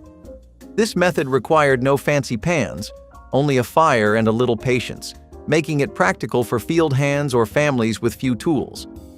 Housewives appreciated it because cornmeal was cheap, plentiful, and versatile, while the technique wasted nothing. Children sometimes loved the sweetness when molasses was poured on top, while adults valued the filling heartiness that kept them working through the day. Ash cakes carried history too, tied to African and native traditions of cooking close to the earth. Though humble, they symbolized resourcefulness and survival, showing how even ashes could become part of the kitchen. Today, they are nearly forgotten, but once ash cake cornbread lunches were proof that thrift and creativity could turn the simplest ingredients into sustenance. Number 18, tea cakes, soft round cookies made from butter, sugar, flour, eggs, and a splash of vanilla rolled out and cut by hand. Tea cakes were not fancy. They had no icing, no filling, no decoration. They were pale, plain, and slightly sweet, and children ate them like currency. A tea cake wrapped in wax paper could survive 2 days in a shoebox without going stale. The butter kept the crumbs soft. The simplicity kept children quiet. Every grandmother had a tea cake recipe she did not write down, and the only way to learn it was to stand beside her and watch how much flour she pinched, how flat she pressed the dough, how long she let the edges brown before pulling them from the oven.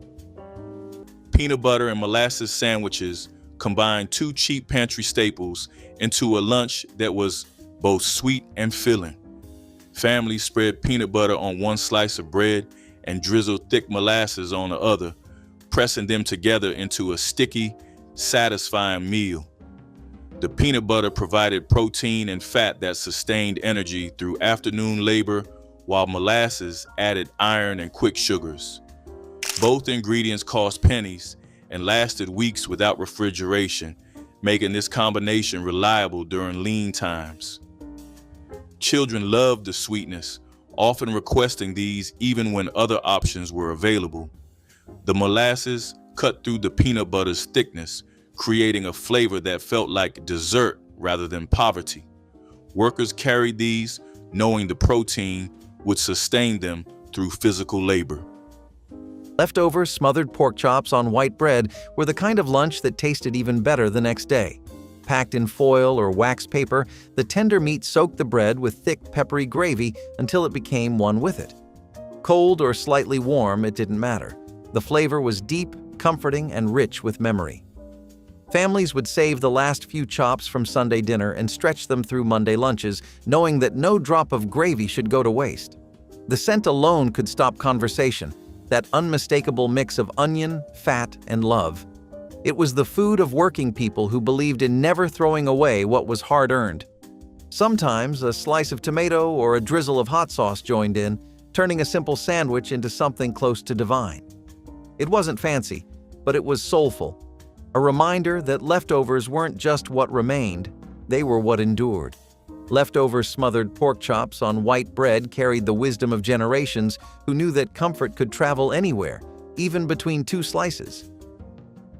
Field pea and rice pilaf turned a handful of pantry staples into a fragrant dish that could stand proudly on its own at the center of a midday table.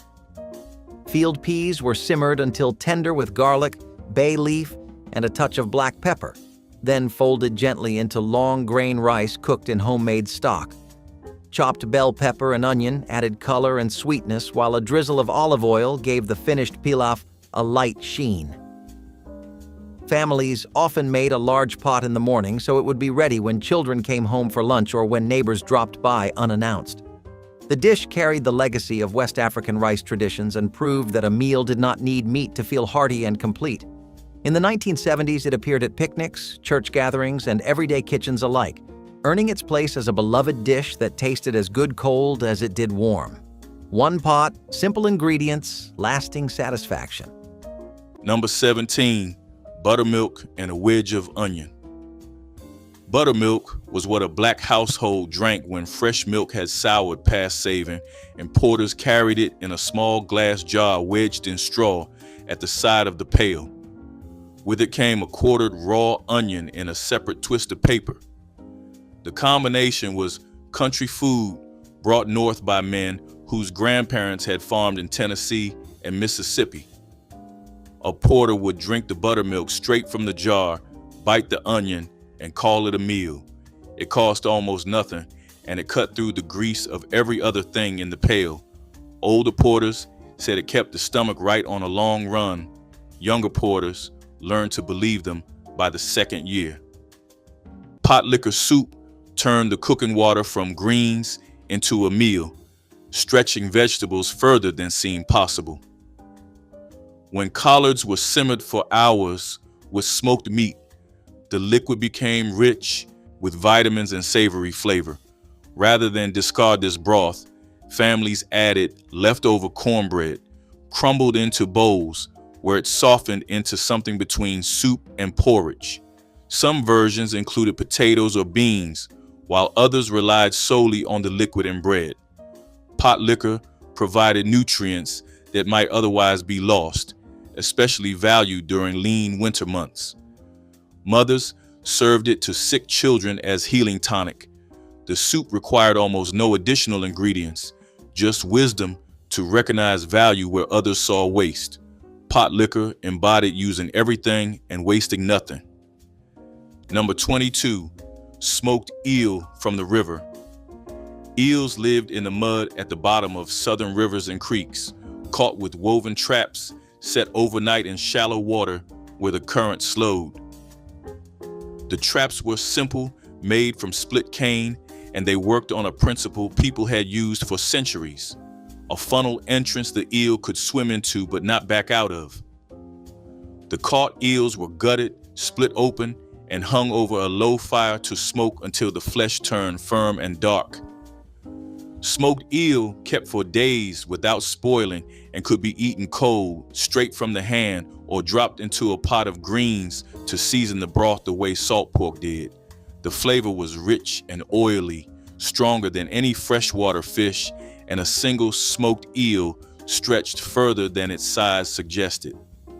During the war, eel traps sat in creeks that no army thought to patrol, pulling food from the water while the land above it was being stripped clean. Creamed chipped beef on toast was a military breakfast that black soldiers encountered, frequently known informally by names too colorful for polite company. Thin slices of dried salted beef were rehydrated and simmered in a white cream sauce made from flour, milk, and butter, then ladled over toasted bread.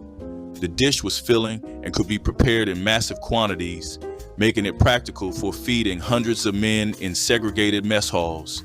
The flavor was salty and rich, the cream sauce coating the tongue, while the beef provided chewy texture and protein. For many black soldiers, this was their first encounter with this particular preparation, different from the pork-based breakfast of home. Yet, it became familiar through repetition, another taste of military life that soldiers learned to accept and even appreciate. Prune cake was the deeply spiced Christmas cake that African American families made when dried plums were more affordable than fresh fruit. Stewed prunes were folded into a batter, rich with cinnamon, allspice, cloves, and nutmeg, creating a cake so dark and moist it seemed almost magical. The prunes provided natural sweetness and kept the cake tender for over a week, perfect for the marathon of holiday visiting. Black families often frosted prune cake with caramel or brown sugar icing, amplifying the deep flavors already present. Some versions included buttermilk for tang or black walnuts for crunch. The cake was substantial enough to anchor a dessert table, yet refined enough to serve to the preacher when he came calling. Prune cake represented the ingenuity of making celebration from what was available, turning an unfashionable fruit into something genuinely delicious. Those who remember it recall its complex spice and satisfying density with real affection. Pot liquor soup was the ultimate waste-nothing creation that turned cooking liquid into a meal unto itself. After collard greens or turnip greens simmered for hours with ham hocks or fatback, the resulting broth, pot liquor, became too precious to pour down any drain. African American families served this vitamin-rich broth in bowls with crumbled cornbread stirred in, creating a simple soup both filling and nourishing. The broth carried all the nutrients leached from greens during cooking, plus the smoky richness of whatever pork had flavored the pot. During wartime rationing, when fresh vegetables were precious, pot liquor provided essential nutrition that kept families healthy. Elders prescribed it for colds, weakness, and malaise, understanding instinctively what science would later confirm about its value. Children might not have loved the taste, but they grew strong on it nonetheless. Pot liquor soup proved that African American cooking wasted nothing and honored every ingredient. Grits with red-eye gravy was the kind of breakfast that fueled families through cold mornings and long days of work or school. Grits were inexpensive and cooked into a smooth, warm base that filled the kitchen with a comforting smell. Meanwhile, mothers made red-eye gravy by deglazing a skillet of fat scraps with hot coffee, creating a thin, salty, smoky sauce that tasted far bigger than its ingredients suggested. The gravy soaked into the grits, giving them a sharp, invigorating flavor that woke everyone up instantly. Children ate it quickly, spooning it up while it was still warm enough to fog their breath. It was a breakfast that stuck to the ribs and kept bellies full until lunchtime. Even when the pantry was nearly empty, a pot of grits and a splash of coffee meant nobody went hungry. Mothers relied on this breakfast because it required almost nothing but offered so much: warmth, fullness, and enough energy to face whatever the day might bring. Many children remembered the smell long after leaving home, the scent of hot coffee hitting the skillet turning into a signal that it was time to get ready for work or school. It was a dish that said, without words, "You have something to stand on today." Grits with red-eye gravy was survival with a kick of courage. Salt pork and cabbage skillets were hearty lunches that filled tables with warmth and thrift. Chopped salt pork was fried until browned. Then shredded cabbage was added to the pan and cooked down until tender. The pork fat flavored the cabbage, transforming a simple vegetable into a savory meal. Sometimes onions or potatoes were added to stretch it further, but even on its own, it was filling and satisfying. Housewives valued the recipe because salt pork was inexpensive, long-lasting, and easy to store, while cabbage was available year-round and cheap. Children often found the flavor strong, but adults embraced it as comfort food that reminded them of both thrift and tradition. It was a dish that fed large families with very little cost, making it practical during hard times.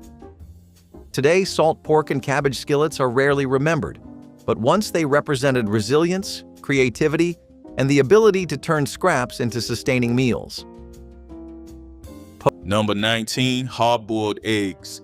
The simplest protein a woman could pack and the most reliable. Boiled the morning of departure, cooled in a basin of well water, then wrapped individually in a scrap of cloth or nestled into a folded handkerchief.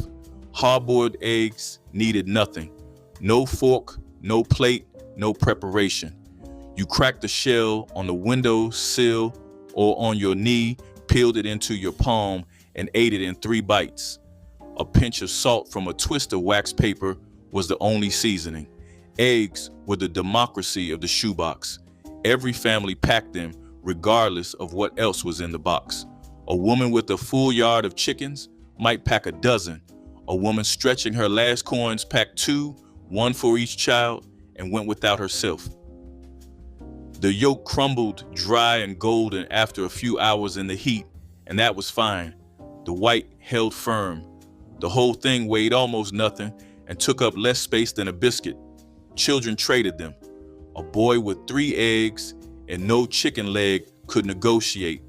A girl who had already eaten her sweet potato would accept an egg for later, wrapping it back into the cloth and tucking it beside the jar of water at the bottom of the box. By evening, the cloth smelled of sulfur and salt, and that smell meant the food had lasted, which meant the packing had been done right, which meant the woman who had boiled those eggs at dawn knew exactly what she was doing. Sardine sandwiches became a staple lunch for Black workers who needed cheap protein that traveled well without refrigeration. Canned sardines cost only pennies and provided omega-rich fish that families could trust to remain safe in lunch pails through hot afternoons. The sardines were mashed with whatever was available, sometimes mustard, sometimes hot sauce, sometimes just salt, then spread between bread slices. Factory workers and railroad men carried these, knowing they would taste the same at noon as at sunrise. The fish bones were eaten whole, providing calcium that strengthened bodies doing backbreaking works. Sardine cans stacked easily in pantries, requiring no special storage and lasting months. Mothers packed these, knowing their families would receive real nutrition despite limited resources. Fried bologna sandwiches were the working person's delicacy, simple but unforgettable.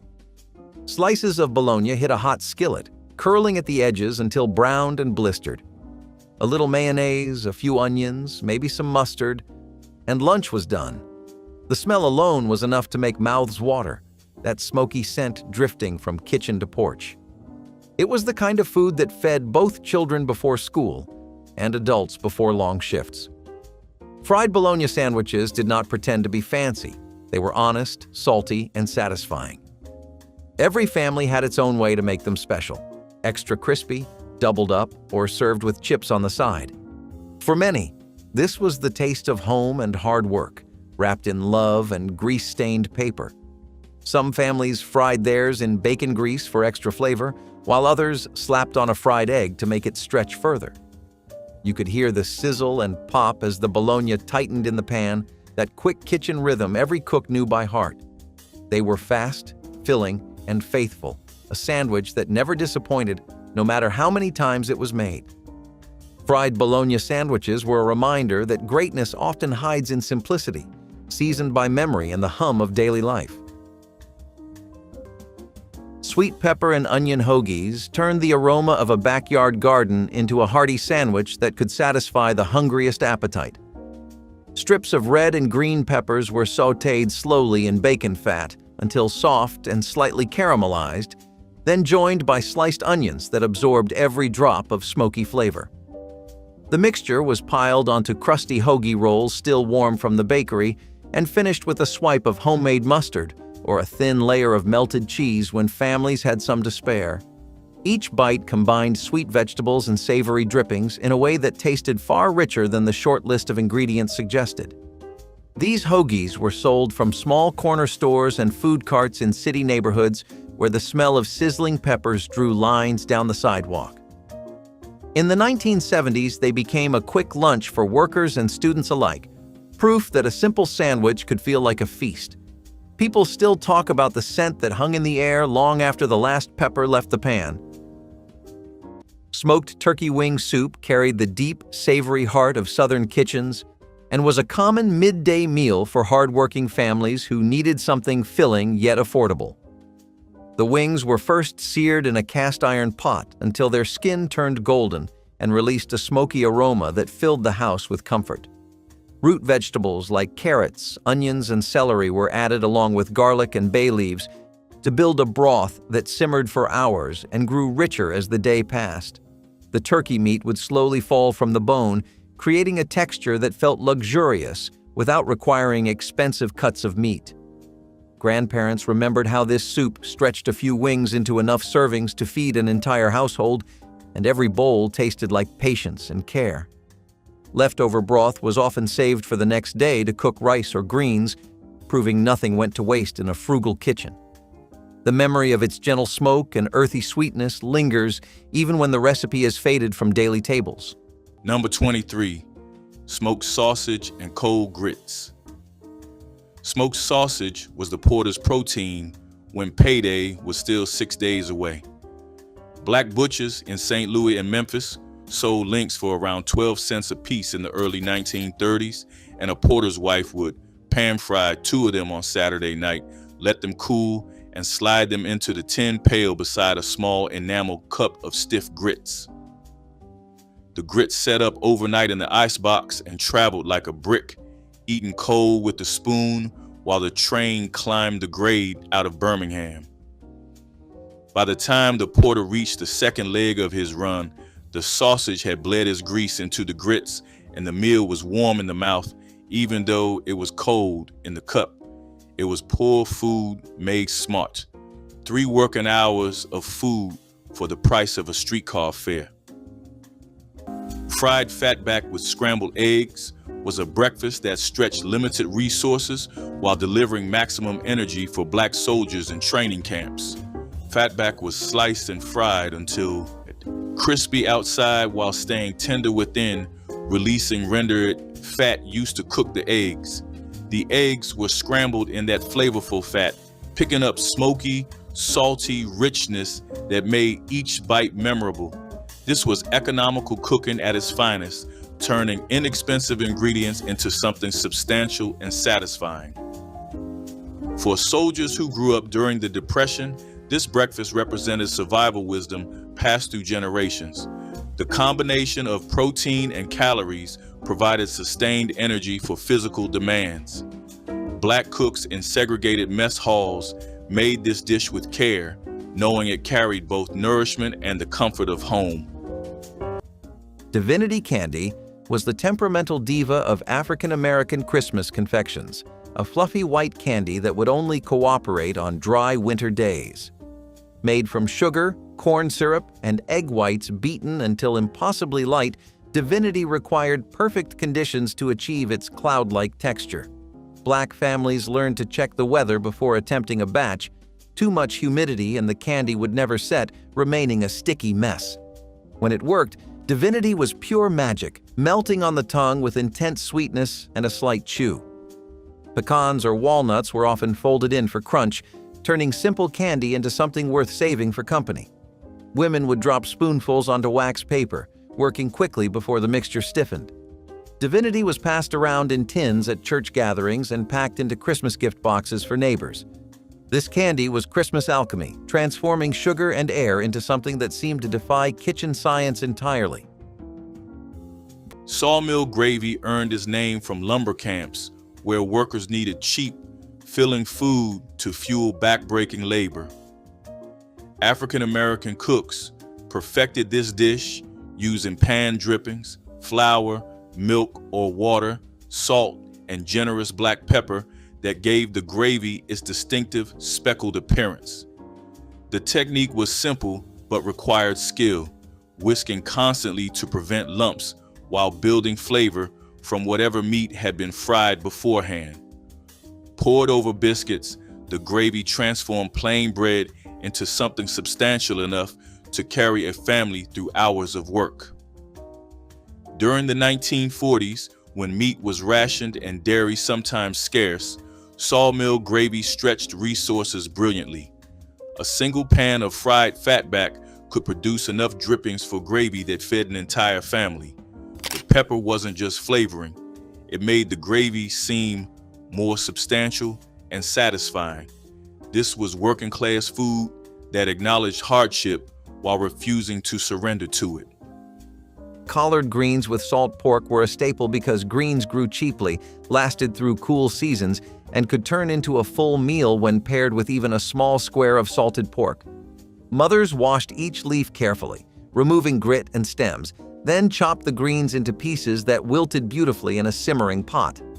The salt pork, often nothing more than a strip of fat with a thin edge of meat, was added for flavor, melting slowly into the broth and transforming the dish into something rich and savory. The greens cooked for hours until they softened and absorbed every bit of seasoning. Children often asked when they would be ready because the smell filled the whole house long before dinner time. When served with cornbread, the greens became a full meal, providing nutrients and warmth in every bite. Mothers loved this dish because it was inexpensive but powerful, feeding bodies and spirits during long, difficult seasons. Collard greens with salt pork were the definition of stretching little into enough.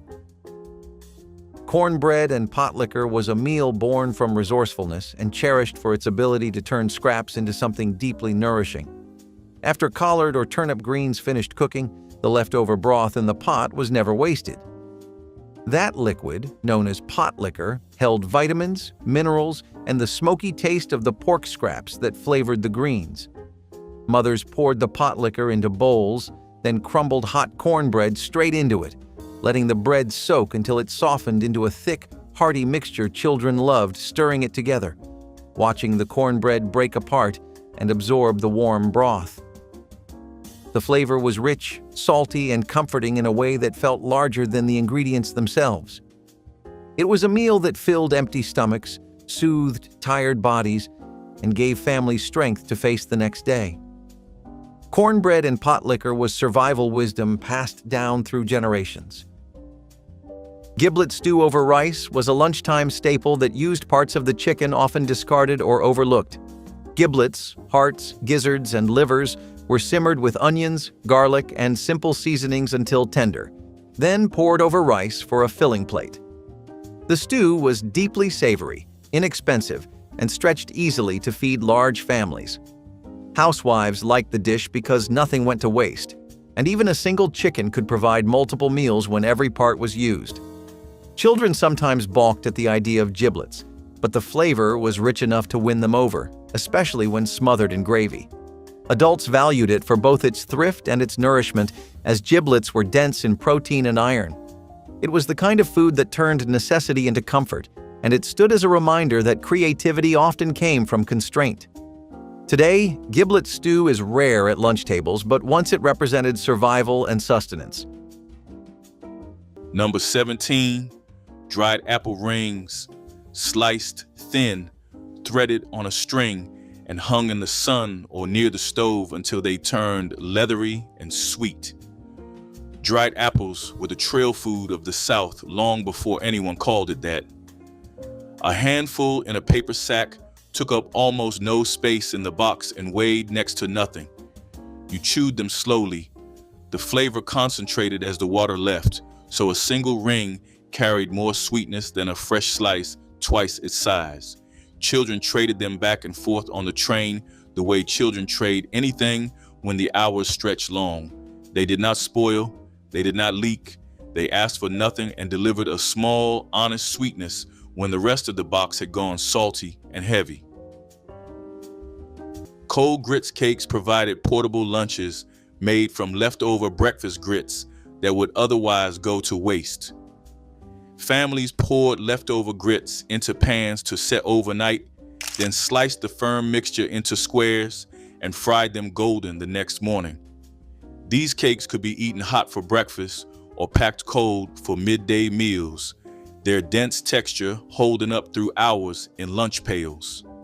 The process transformed cheap cornmeal into something more substantial than porridge. Workers carried grits cakes knowing they would fill hungry stomachs when no other food was available. Some families added bacon or cheese when affordable, but plain grits cakes provided satisfying carbohydrates without additions. The technique represented kitchen wisdom passed between generations of Black women who understood creativity conquered poverty. Peanut butter and syrup sandwiches were childhood's sticky treasure, the kind of meal made with what was in the pantry. A spoonful of peanut butter, thick and nutty, spread across white bread before a drizzle of syrup turned it into magic. Pressed together, it stuck to the roof of your mouth and your heart. It was sweet, simple, and quick, a lunch for busy mothers and hungry kids before packaged snacks ever existed. Every bite was comfort, sugar and salt dancing together. It was cheap, but it felt rich, messy, but it felt right. Some added bananas, others dusted it with sugar, but the essence stayed the same. Love made visible between two slices of bread. That sandwich carried children through long afternoons of play and elders through quiet mornings of reflection. Peanut butter and syrup sandwiches were joy made easy, the taste of home on even the hardest day. Butter bean chowder brought a slow and gentle warmth to midday meals, offering creamy comfort from the first spoonful. Dried butter beans were soaked overnight, then simmered with onion, celery, and a careful sprinkle of smoked paprika that filled kitchens with a soft, woodsy aroma. A splash of milk or evaporated milk gave the broth its silky texture, while a handful of fresh herbs brightened the flavor without overwhelming the natural sweetness of the beans. In many neighborhoods, this chowder became a staple for workers heading home for a short lunch because it could be reheated without losing its rich taste. Families would cook a large pot early in the day so everyone could ladle out a bowl whenever hunger struck. Served with a slice of hot water cornbread or a simple biscuit, it satisfied without demanding expensive ingredients. The chowder proved that thrift and pleasure could share the same bowl and that a humble bean could anchor a meal worth remembering. Number 19, pinto beans with a smoked neck bone. Pinto beans were the cheapest dried bean in a Black neighborhood grocery in 1934, running about 6 cents a pound.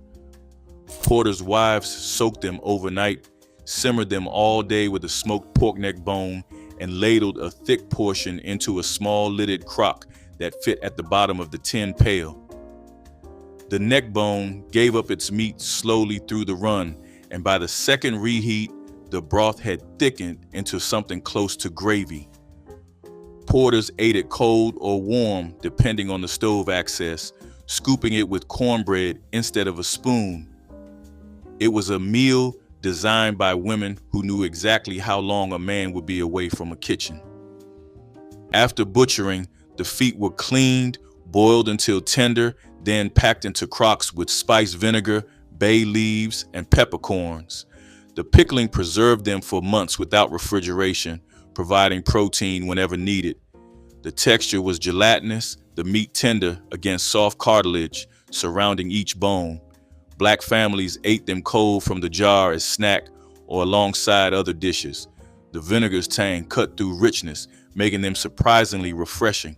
Children often found them strange at first, but grew to crave that combination of textures. Pickled pig's feet appeared at gatherings and holidays, pulled from pantries where they had been waiting. They represented foresight, preparing today for tomorrow's hunger. Number 15, rabbit, snared with twine, trapped with a wooden box propped on a stick, or run down by hand in an open field. Rabbit was the most available wild meat in the wartime South. It required no gun, no shot, no powder, nothing that was being rationed or confiscated by military authorities. A rabbit could be skinned and cooking over a fire within the hour. During the war, when the sound of a gunshot in the woods could draw patrols and foraging parties, silent trapping became the safest way to put meat on the table. The meat was lean, almost too lean without some fat to cook it in, but a rabbit stewed slowly with wild onions and whatever root vegetables could be pulled from the ground was a real meal at a time when real meals were running out fast. By 1863, Tens of thousands of formerly enslaved people had crossed Union lines and gathered in what the federal government called contraband camps. These were not refugee camps in any modern sense. They were overcrowded, undersupplied, and often built on land seized from Confederate planters. The food was whatever the Union Army could spare: hardtack, salt beef, and sometimes coffee. But the people in those camps did not sit and wait to be fed. They planted gardens in the margins. They fished the nearest rivers and trapped game in the surrounding woods. They pooled rations and cooked communally, stretching military provisions with the same techniques they had used on plantations for generations. What emerged from those camp kitchens was not charity. It was the same independent food system that had kept families alive for decades, transplanted to new ground and running on the same engine: knowledge, cooperation, and the refusal to depend entirely on someone else's willingness to provide. Biscuits and sawmill gravy carried the taste of Appalachian and Southern kitchens into military mess halls where Black soldiers gathered each morning. The biscuits were made from flour, lard, and buttermilk when available, rolled and cut by hand before baking until golden. The gravy started with pan drippings from whatever meat had been cooked, thickened with flour, and stretched with milk into creamy sauce seasoned with black pepper. This was filling and familiar food, providing comfort during uncertain times. Black mess hall cooks understood that breakfast was more than nutrition. It was a reminder of mothers and grandmothers who served this same dish at wooden tables back home. The gravy soaked into biscuits, softening them into something warm that stayed with the man through morning drills. Tea cakes were the simple sugar cookies that African American grandmothers baked by the dozens for Christmas, filling tins that would last through the holidays. These weren't fancy decorated cookies.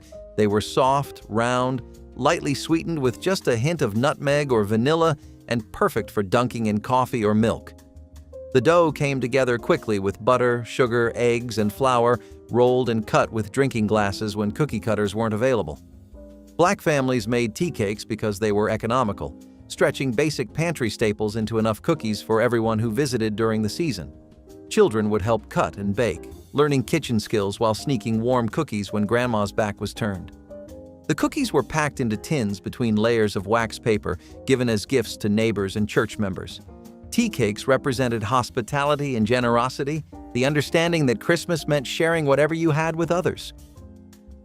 Molasses bread carried families through the leanest months of wartime rationing, when white sugar vanished from store shelves and flour grew scarce. African American cooks mixed dark, robust molasses with cornmeal, a little lard, and whatever flour they could spare, creating dense loaves that baked into something deeply satisfying. The bread emerged from wood-fired ovens with a dark crust and moist interior that tasted of earth, sweetness, and survival. Sliced thick and eaten with butter or alongside beans, it provided carbohydrates and iron that working families desperately needed. Molasses was cheaper than sugar and packed with nutrients refined sweeteners lacked, making it both practical and healthful. Churches served this bread at fellowship meals, and mothers baked it for children attending segregated schools. The loaves kept well for days, allowing families to bake once and eat throughout the week. Molasses bread was proof that Black cooks could transform humble ingredients into something worth savoring. Chicken necks and dumplings were a version of chicken and dumplings that made the most out of the least. Necks were one of the cheapest poultry parts, offering flavor even if they held only scraps of meat. Mothers boiled them with onions, celery, and seasoning until the broth turned rich and deeply comforting. Dumplings made from flour, water, and a little fat were dropped into the pot, swelling as they soaked up the broth. The dumplings provided most of the substance, while the necks gave the stew its flavor. Children loved the soft, doughy dumplings and the warmth the dish brought to cold evenings. Some families stretched the pot by adding potatoes or carrots, while others kept it simple, letting the broth and dumplings carry the meal on their own. The long simmering time filled the home with the kind of aroma that drew children to the kitchen just to peek inside the pot. For mothers, it was a reliable way to feed many mouths without worrying about running out. Chicken necks and dumplings were proof that comfort did not require abundance. Fried tripe sandwiches were once a common lunch that stretched butcher scraps into something filling and portable. Tripe, the lining of a cow's stomach, was cleaned, boiled until tender, then breaded and fried crisp.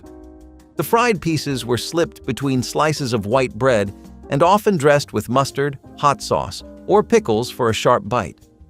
For many families, tripe was inexpensive compared to other meats, making it an affordable protein that could be fed to children or carried in lunch pails to work.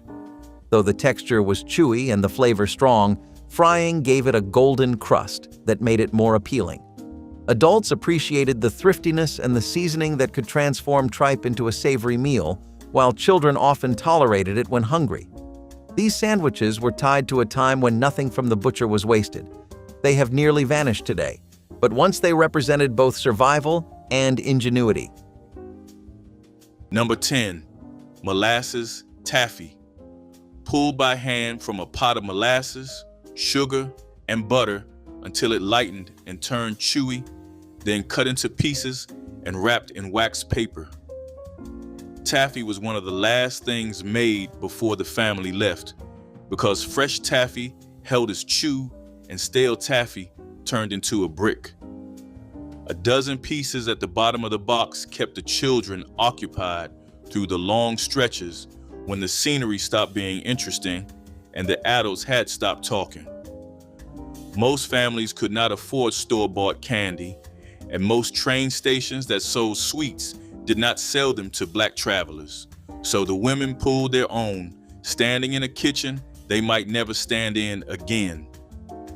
Onion sandwiches were poverty meals requiring nothing more than bread, raw onion slices, and whatever fat was available for spreading. Families sliced onions thick, layered them between bread, spread with lard or bacon drippings, and packed them for lunches when nothing else was available. The onions provided nutrition and sharp flavor that made plain bread more interesting than eating it dry. During the Depression and other lean periods, onion sandwiches kept families fed when even pennies for other ingredients had disappeared. Children ate them without complaint because hunger taught appreciation for whatever appeared. The strong flavor meant that even thin onion slices could make bread taste like something rather than nothing. Adults understood these sandwiches represented temporary hardship rather than permanent condition. Red beans and rice plates were slow-cooked comfort served in generous scoops. The beans simmered for hours with bits of ham bone, garlic, and bay leaf, thickening into a creamy stew that filled the air with promise. Served over rice, it was a meal that could feed a family for days, stretching every dollar without losing flavor. It was lunch, dinner, and sometimes breakfast too, a dish that fit every moment of need. In black kitchens from Louisiana to Chicago, red beans and rice were symbols of home. They carried the warmth of Sunday into every weekday that followed. Each spoonful was hearty, humble, and healing. Red beans and rice were not just sustenance. They were a story of patience, pride, and the unshakable rhythm of survival. Families would gather around the pot, stirring slowly and seasoning by feel, passing down the same technique through generations. Sometimes a splash of hot sauce or a side of cornbread joined the plate, turning simplicity into perfection. It was food that taught endurance and grace, a dish that said, "We will make it through." Red beans and rice proved that faith and flavor could coexist, simmered together in one pot until they became a way of life. Sweet potato and black-eyed pea patties turned ordinary pantry staples into a satisfying and protein-rich lunch that fit tight budgets. Mashed sweet potatoes brought natural sweetness and a gentle earthiness, while black-eyed peas added hearty texture and steady energy for the rest of the day. Cooks would mash the peas, Fold them with finely chopped onion, a shake of paprika, and just enough flour to hold everything together before frying each patty until the edges crisped to a deep golden brown. They were often served with a spoonful of pepper vinegar or a drizzle of homemade hot sauce for a bright finish. These patties could be slipped into a soft roll for a sandwich or packed in foil to eat on their own during a midday break at work or after church. In the 1970s, kitchens across the South and Midwest, this dish stood as proof that frugality could still taste like a celebration and that simple vegetables could hold their own as the center of a meal. Number 25, sweet potato pie in a mason jar. This is the meal that explains who Pullman Porters actually were. By 1925, the Pullman Palace Car Company was the single largest employer of black men in the United States, and the men they hired came almost entirely from Southern households where sweet potatoes were the cheapest sweet food a mother could put on a table. A nickel of potatoes, a spoon of lard, a pinch of brown sugar, a dust of nutmeg if the cupboard had any. The pie came out of the oven on a Saturday night, was cooled overnight, and on Sunday morning his wife scooped a thick slice into a clean mason jar and screwed the lid down tight. That jar rolled in the bottom of the tin pail across 2,000 miles. It was the part nobody notices about the Porter's life. The country saw a black man in a starched white jacket smiling at strangers for 14 hours straight, lifting trunks, shining shoes, hauling slop buckets, taking insults that came with a tip. What the country did not see was the jar at the bottom of the pail. The porter would eat the pie cold, sitting on a wooden crate in the porter's room behind the coal car, the spoon scraping the glass. It was sweet, dense, and it carried his wife's hands in it. Pullman paid him $67.50 a month in 1926 and expected him to buy his own uniform, his own polish, his own meals. The jar of pie was the part of the run that nobody paid for and the part that kept him from breaking. When A. Philip Randolph started organizing the Brotherhood of Sleeping Car Porters that year, he understood that the fight was never just about wages. It was about whose dignity rode in the bottom of the pail. Corn pone was daily bread for black families in the 1920s, simpler than cornbread and requiring no milk or eggs. The recipe called only for cornmeal, water, salt, and perhaps a spoonful of lard. This mixture was shaped by hand into thick oval cakes and baked on heated surfaces, the exterior crisping while inside stayed dense. Corn pone satisfied hunger in ways lighter breads could not, its heaviness filling stomachs for hours. It was eaten at every meal, sometimes as the meal when nothing else was available. Families depended on it because cornmeal was cheap and kept well through winter. The bread connected generations, unchanged from enslavement when it kept ancestors alive. Women shaped them the way mothers and grandmothers had, passing down technique without recipes. Number 13, sweet potato vine greens. Most people grew sweet potatoes for what was underground, but the vines that sprawled across the soil above were edible too. The young leaves and tender tips were picked, washed, and cooked down the same way as any pot of greens, wilted in a skillet with a little fat or simmered in water until they went soft. The flavor was mild, greener, and lighter than collards, without the bitterness of mustard greens. A single sweet potato hill produced vines all summer long, and cutting the tips did not hurt the tubers growing below. It was 2 crops from one planting, and during the war, when seed was scarce and every row of garden soil had to earn its place twice over, sweet potato vines fed the family above ground while the roots fed them below. Oatmeal with canned evaporated milk was a mess hall breakfast that reminded black soldiers of simpler mornings at home.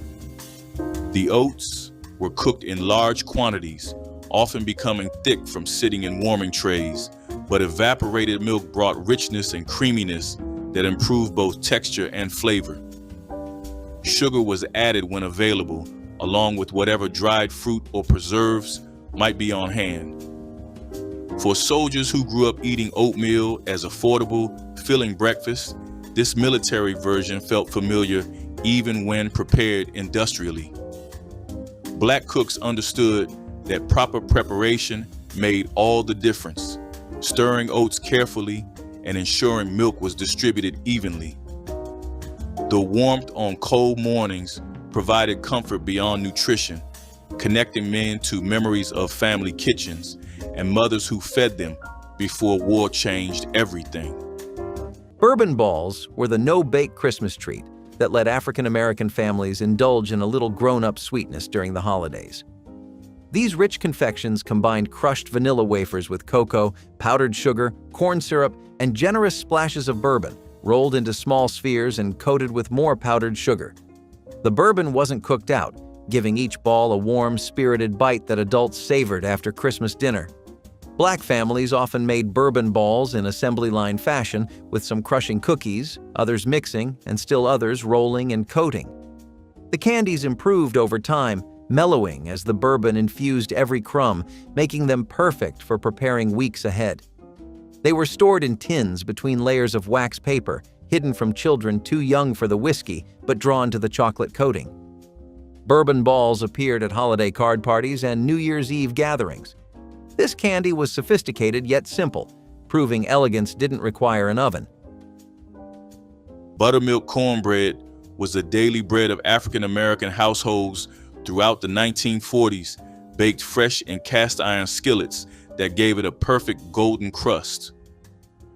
Cornmeal was cheaper than wheat flour and didn't require ration stamps, making it the foundation of countless meals.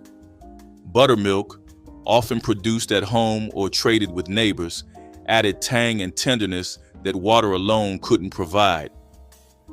The batter was poured into sizzling hot skillets, greased with bacon drippings, creating an immediate crust that sealed in moisture. The bread emerged crusty outside, tender and slightly crumbly inside, perfect for soaking up pot liquor or gravy.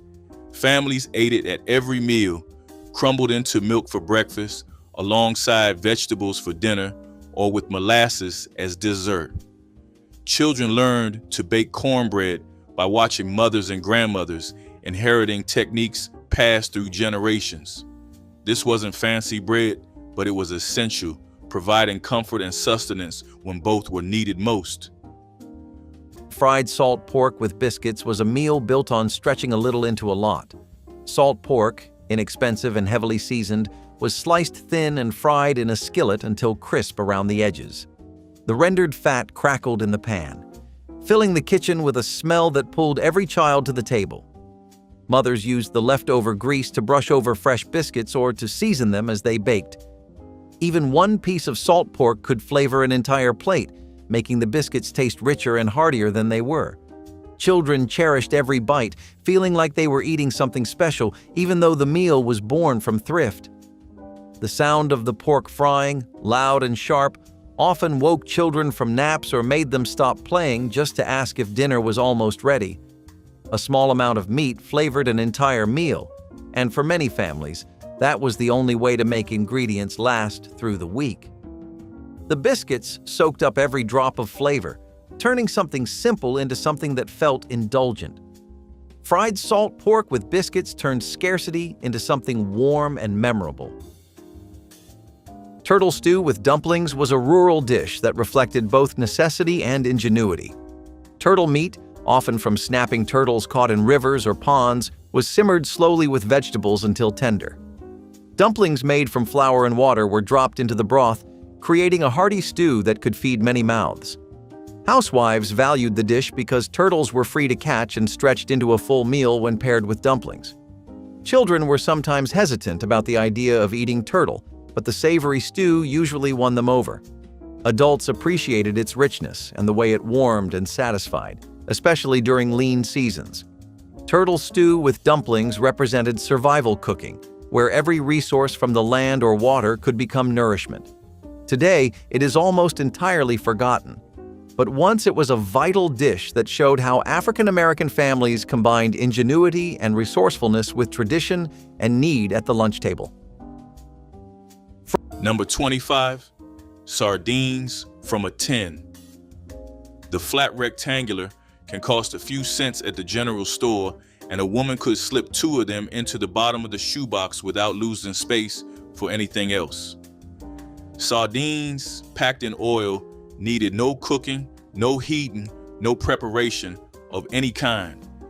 You peel back the lid with the key soldered to the top and the fish were ready. Salty, soft, and dense with protein. A single tin fed a child for the better part of an afternoon. 2 tins anchored a grown man through the long middle hours of the ride when the cornbread was gone and the next stop was still 3 states away. The oil soaked into whatever bread sat beside them, and that was a feature, not a flaw. Cold sweet potatoes served as complete lunches, requiring no sandwich making, just a roasted potato carried in a pocket or cloth and eaten by hand. Families roasted sweet potatoes the night before in wood stoves or fireplace coals, letting them cool before packing for labor. Natural sugars provided energy, while fiber kept workers feeling full through long afternoons. Sweet potatoes grew abundantly in southern soil and stored well in root cellars, making them free for families with garden plots. Children ate them during school breaks, peeling back skin and biting into flesh that tasted almost like dessert. The convenience was remarkable because no preparation was needed at lunchtime. For generations of Black Americans, cold sweet potatoes represented the genius of ancestors who understood that simple foods provided reliable nourishment. Grease gravy and biscuits were the Southern heartbeat of lunch, simple, hearty, and made from what was left in the pan. After frying bacon, sausage, or fatback, the drippings were whisked with flour and milk until they thickened into creamy perfection. Served over warm biscuits, it was comfort born from necessity. Every bite was salty, smoky, and rich, a reward after long hours of work outdoors. No one wasted a drop. Every bit of grease was a blessing. The taste carried memories of cold mornings, the sound of sizzling pans, and laughter that started the day right. It was food that fueled strength, built families, and kept spirits high even when money was low. Grease gravy and biscuits were proof that sustenance could come from scraps when flavored with faith and care. Ham hock and collard soup cups were the kind of lunch that drew people from every direction the moment the aroma began drifting out of church basements and city markets. Collard greens simmered for hours with smoked ham hocks until the broth turned deep and flavorful, rich with a savory balance of salt and smoke. Volunteers would ladle the steaming soup into sturdy styrofoam cups that fit perfectly in a pair of hands, chilled by winter air. Each sip warmed the body and offered a taste of the kind of care that only long simmering can create. These cups of soup were inexpensive, filling, and easy to carry, making them a favorite at fundraisers where neighbors swapped stories while standing in line. In the 1970s, it was not unusual to see whole families gathered on the church lawn enjoying this simple comfort before heading back to work or school. It was food built from patience and generosity, a recipe that gave as much warmth to the spirit as it did to the stomach. Okra and corn succotash captured the full brightness of summer gardens and turned it into a dish that could be enjoyed year-round. Fresh okra pods were sliced thin, their natural thickening qualities creating a silky texture as they simmered with sweet corn kernels and diced peppers. A knob of butter and a splash of homemade vegetable stock enriched the mixture, while chopped onions and a pinch of smoked paprika added depth. For families who kept backyard gardens or tended plots in community spaces, this lunch represented the reward of their hard work and the cooperative spirit of neighbors who traded vegetables freely. Grandparents would recall how the aroma of simmering succotash drifted through open windows, a signal that it was time to pause the day's chores and gather around the table. Served with cornbread or spooned over rice, the dish satisfied hunger without the need for expensive meat, proving that vibrant flavor could come entirely from the soil and the careful hands that cultivated it. Number 10, bacon fat drippings on toast. Bacon grease was free in any black household that fried pork on a Saturday morning, and porters' wives saved every spoonful in a tin can on the back of the icebox. The morning of a run, she would spread the cold drippings on 2 slices of yesterday's bread, brown the bread on the iron skillet, and salt it lightly. The toast cooled on the kitchen table and went into the pail wrapped in a clean dishcloth. Porters ate it, standing in the porter's washroom at the end of the second shift, the bread soft from the heat of the pail, the salt cutting the fat just enough to keep a man eating. It cost the porter exactly nothing. It tasted, his wife said, like a Saturday morning that never had to end. Now, stewed rabbit was protein, costing nothing for families who knew how to trap or hunt. Throughout the rural South in the 1920s, rabbits were plentiful, and black families depended on them when store-bought meat was beyond reach. The rabbit was clean, jointed, and browned in rendered fat before simmering for hours with onions and herbs. Wild thyme and bay leaves lent earthy depth. Long cooking transformed tough wild rabbit into tender meat falling from bone. The broth thickened naturally, creating gravy clinging to every piece. Families served rabbit stew over rice or with biscuits to stretch one animal into multiple meals. Young boys learned to set snares, contributing while gaining skills passed through generations. Rabbit stew represented self-sufficiency and feeding family without cash. Number 25, ash cake, cornmeal mixed with water and a pinch of salt, shaped into a flat round, wrapped in dampened cabbage leaves or collard greens and buried directly in the hot ashes of the hearth. No pan, no oven, no table. The leaves kept the ash from sticking to the meal, and the trapped steam cooked the bread through in the time it took to mend a shirt or feed the animals. When the cake was pulled from the coals and the charred leaves were peeled away, the inside was dense, faintly smoky, and warm enough to fill a stomach that had been empty since morning. Ash cake needed nothing but fire and meal, and both of those existed in every cabin in the South. It was the first bread most enslaved children learned to make, and during the war, when skillets were seized or hidden and proper baking was a memory, the hearth itself became the cookware. Johnny cakes, fried in bacon drippings, connected black soldiers to traditions stretching back through Southern and Caribbean foodways. These simple cornmeal cakes were made from coarse meal mixed with water and salt, shaped by hand and fried in rendered bacon fat until outsides turned golden and crispy. The drippings added smoky richness that elevated humble cakes into something memorable and satisfying. For soldiers who grew up eating Johnny cakes at family tables, this breakfast carried the weight of history and comfort of familiar flavors. Black cooks in military kitchens understood the importance of these connections, preparing cakes with same care their mothers showed. The crispy exterior gave way to tender, slightly gritty interior that paired perfectly with whatever else was available. This was heritage food, fueling both body and spirit. Pralines were the Christmas candy that connected African American families to New Orleans traditions, a creamy pecan confection that spread through black communities across the South. Made from brown sugar, butter, cream, and whole pecans, pralines required careful attention to temperature and timing to achieve their signature texture: creamy yet firm, sweet yet deeply caramelized. Black families made pralines in large batches during weeks before Christmas, storing them in tins for gift-giving and visitors. The process was social, with women gathering in kitchens to stir, test, and drop the candy onto buttered marble or wax paper. Children learned to judge readiness by the way the mixture fell from a spoon, forming soft mounds that set into perfect circles. Each family had their own ratio of pecans to sugar, some preferring more nuts, others favoring creamier candy. Pralines were given to teachers, mail carriers, and church members as tokens. This candy carried culture and community in every bite. Oxtail stew transformed a cut that butchers practically gave away into one of the most flavorful dishes in African American cooking. The bony tails were browned in cast iron, then braised for hours with onions, tomatoes, and whatever root vegetables the garden provided until the meat fell from the bone.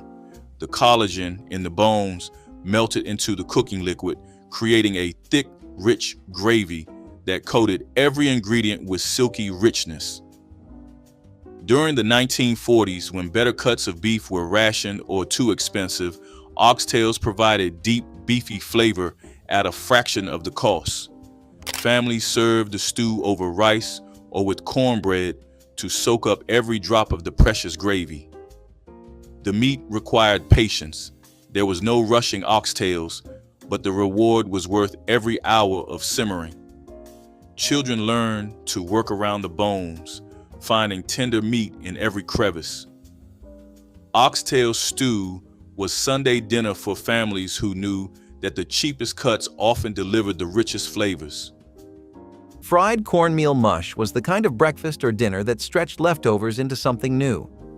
Leftover cornmeal mush was poured into a pan to chill overnight, becoming firm enough to slice mothers cut it into rectangles and fried them in a hot skillet until each piece turned golden and crisp on the outside. The inside stayed soft and warm, a perfect contrast in texture.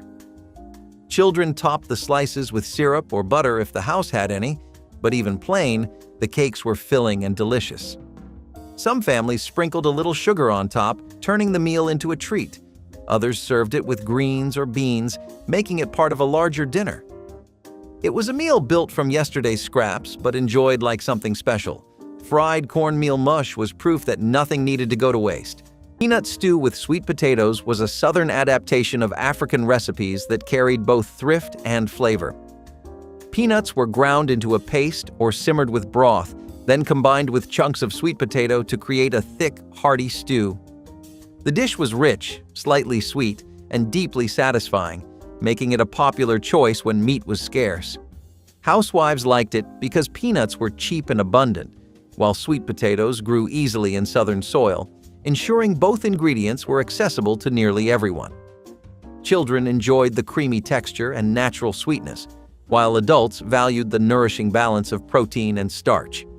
It reflected African roots adapted to American kitchens, showing how cultural memory survived in food. Peanut stew with sweet potatoes was more than a meal. It was a link between past and present, carried in every bowl. Though it has faded from everyday lunches, it once represented resilience, thrift, and heritage on Southern tables. Number 9, pimiento cheese sandwich. Sharp cheddar, grated by hand, mixed with chopped pimientos from a jar, and enough mayonnaise to bind it, spread thick between 2 slices of white bread. Pimiento cheese was a Southern staple that crossed racial and class lines, but in the shoebox, it served a specific purpose. It was one of the few cold foods that actually tasted better after sitting for a while. The flavors merged as the hours passed. The cheese softened. The pimiento juice soaked into the bread just enough to add moisture without making it soggy. A pimiento cheese sandwich eaten 6 hours after it was made was a more complete version of itself than the one that went into the box. The patience the trip demanded was built into the food. Fried egg sandwiches provided cheap protein that could be prepared in minutes when nothing else was available. Families fried eggs in whatever fat the kitchen held, usually bacon grease or lard, then placed them between bread while the yolk was still runny. The yolk became the sauce, soaking into bread and creating richness without additional ingredients. Eggs cost almost nothing when families kept backyard chickens, making this lunch essentially free. Workers carried these to jobs, eating them cold when no other option existed. Children learned to fry their own eggs young, taking responsibility for their own meals. The simplicity was the genius because eggs provided complete protein requiring minimal skill or time. Fried egg sandwiches represented the baseline of survival, the lunch made when everything else had run out. Neckbone sandwiches were the kind of meal that turned scraps into gold. The meat, pulled from pork necks, simmered for hours with onions and a pinch of salt, came out tender enough to fall apart. It was layered between slices of white bread, brushed with mustard, and eaten slow to catch every drop of juice.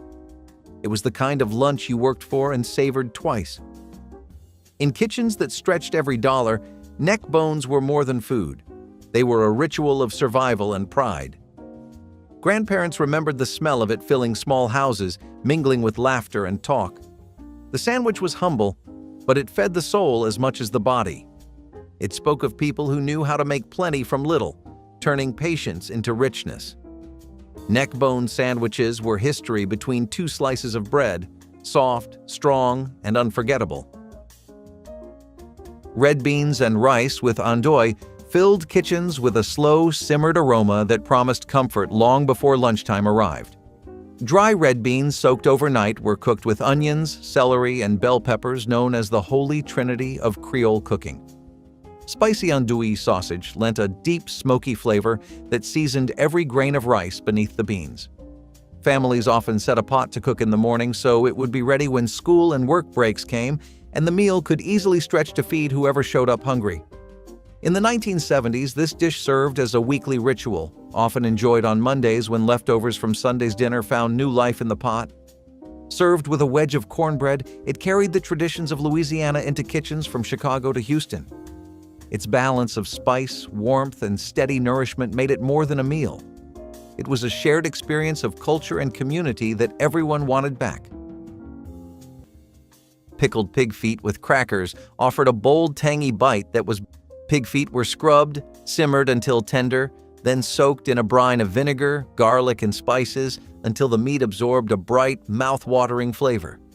Served cold, often straight from a large jar, they paired perfectly with crisp soda crackers and a glass of sweet tea. This dish was a common sight in neighborhood markets and corner stores where big jars of glistening pig feet invited passers-by to taste a bit of something special for just a few coins. Families appreciated how the vinegar preserved the meat, making it an easy meal to keep on hand during hot southern summers before widespread refrigeration. The chewy, savory texture and sharp bite of the brine became a taste of childhood for many elders who still speak of it with a mix of pride and nostalgia. Though rarely seen on modern lunch tables, the memory of that distinctive flavor remains vivid. Number 29, hoe cakes cooked on the vestibule stove. When the dining car shut for the night, porters slipped down to the coal stove that heated the vestibule and dropped a spoon of cornmeal batter onto the hot iron lid. Hoe cakes were field food brought north by their fathers from Mississippi and Alabama, and they cost almost nothing. A cup of meal, a pinch of soda, water from the porter's washroom tap. The smell carried into the sleeper berths, and white passengers would sometimes ask what was cooking. Porters always said nothing. By the time the train hit St. Louis, the hoe cakes were folded into a handkerchief and eaten standing up. They were the closest thing a working man had to home cooking between Chicago and New Orleans. Fatback and greens sustained black families through the 1920s, providing nutrients and calories in one pot. Fatback was cured with salt and stored for months without refrigeration. Sliced and simmered with collards or mustard greens, it rendered fat slowly while infusing vegetables with smoky richness. The greens were inexpensive or free, gathered from gardens or foraged wild. Together they formed a complete meal with cornbread. The fat provided calories needed by families performing hard labor, while greens delivered vitamins, preventing deficiency, diseases.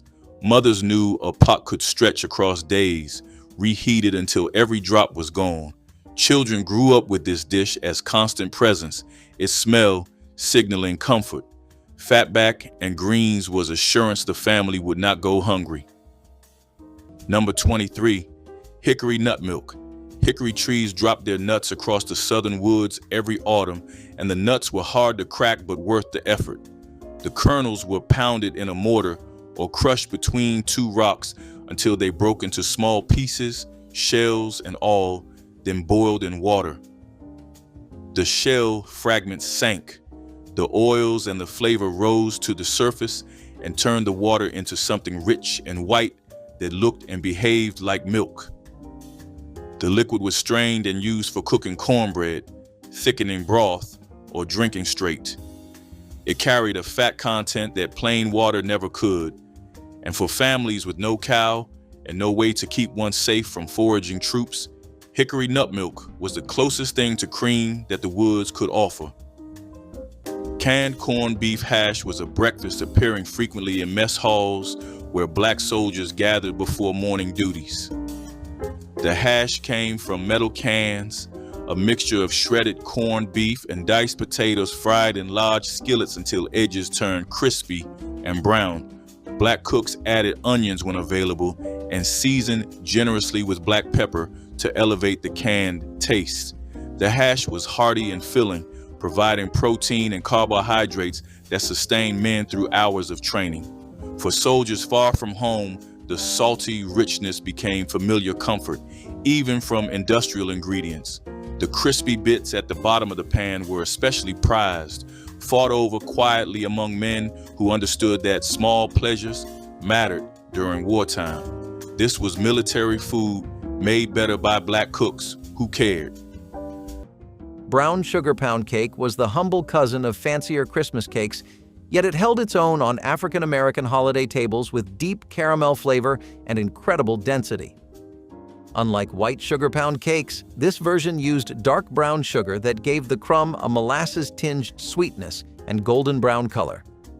The recipe followed the traditional pound cake ratio, a pound each of butter, sugar, eggs, and flour, but the brown sugar transformed everything. Black families baked these in tube pans, letting them cool completely before turning out cakes that were heavy enough to anchor a dessert table. Some added pecans or a brown sugar glaze, but many served the cake plain, its flavor rich enough to stand alone. The cake sliced beautifully days after baking, making it ideal for Christmas week when company came and went. Brown sugar pound cake was proof that simplicity could be just as celebratory as complexity when the ingredients spoke for themselves. Chitterlings represented the ultimate expression of waste-nothing cooking, transforming pig intestines into a dish that families anticipated all year. Cleaning chitterlings was labor-intensive work that took hours of scrubbing, soaking, and rinsing until every trace of impurity was gone. Once cleaned, they were simmered with onions, vinegar, and red pepper flakes until tender and richly flavored. The smell filled entire neighborhoods, announcing that something special was cooking. During wartime, when butchers sold these scraps for almost nothing, chitterlings provided affordable protein that stretched tight budgets. African American families served them during holidays, transforming what others considered waste into celebration food. The texture was unique, tender, and slightly chewy, with a flavor that inspired fierce loyalty among those who loved them. Children often wrinkled their noses at first, but many grew to crave the dish as adults. Chitterlings carry cultural memory forward, connecting 1940s families to survival traditions. Cracklin' cornbread was a rich, hearty version of cornbread made with leftover pork cracklings that added flavor and calories to an otherwise simple dish. Mothers mixed the cracklings into the batter, folding them in until each scoop promised a bit of salty crunch. As the cornbread baked, the smell filled the house, making children eager for the first hot slice. The cracklings gave every bite texture and depth, turning ordinary cornbread into something more sustaining. Served with beans, greens, or simply on its own, cracklin' cornbread helped families stay full through long evenings. Children especially loved the crispy edges where the cracklings peeked through. Mothers relied on it during the cold months because it paired well with almost anything and always lasted until the next day It was resourcefulness turned into tradition. Okra and corn succotash was one of those dishes that carried the memory of gardens into midday meals. Fresh or preserved okra was chopped into coins and sautéed with corn kernels, often flavored with a little fatback or bacon grease for richness. The result was a skillet lunch that was bright, tender, and full of flavor, served either alone or with bread to make it more filling. For families living off small gardens or victory plots, okra and corn were easy crops that stretched well through the season. Succotash was hearty enough to keep adults working through the afternoon, but also mild enough for children to enjoy. It was a way of celebrating what was grown at home while saving money at the same time. Though succotash is rarely thought of today, it once stood proudly as a thrifty and nourishing lunch plate in African American kitchens, tying community, land, and resourcefulness together. Number 24, syrup sandwich. 2 slices of white bread with cane syrup poured between them, wrapped tight in wax paper before the syrup could soak through. This was poverty food even by shoebox standards, but it traveled. Children loved it because it was the closest thing to candy their mothers would allow on the train. The syrup came from whatever was on hand. Ribbon cane if the family was from Louisiana or Mississippi. Sorghum if they came from further east.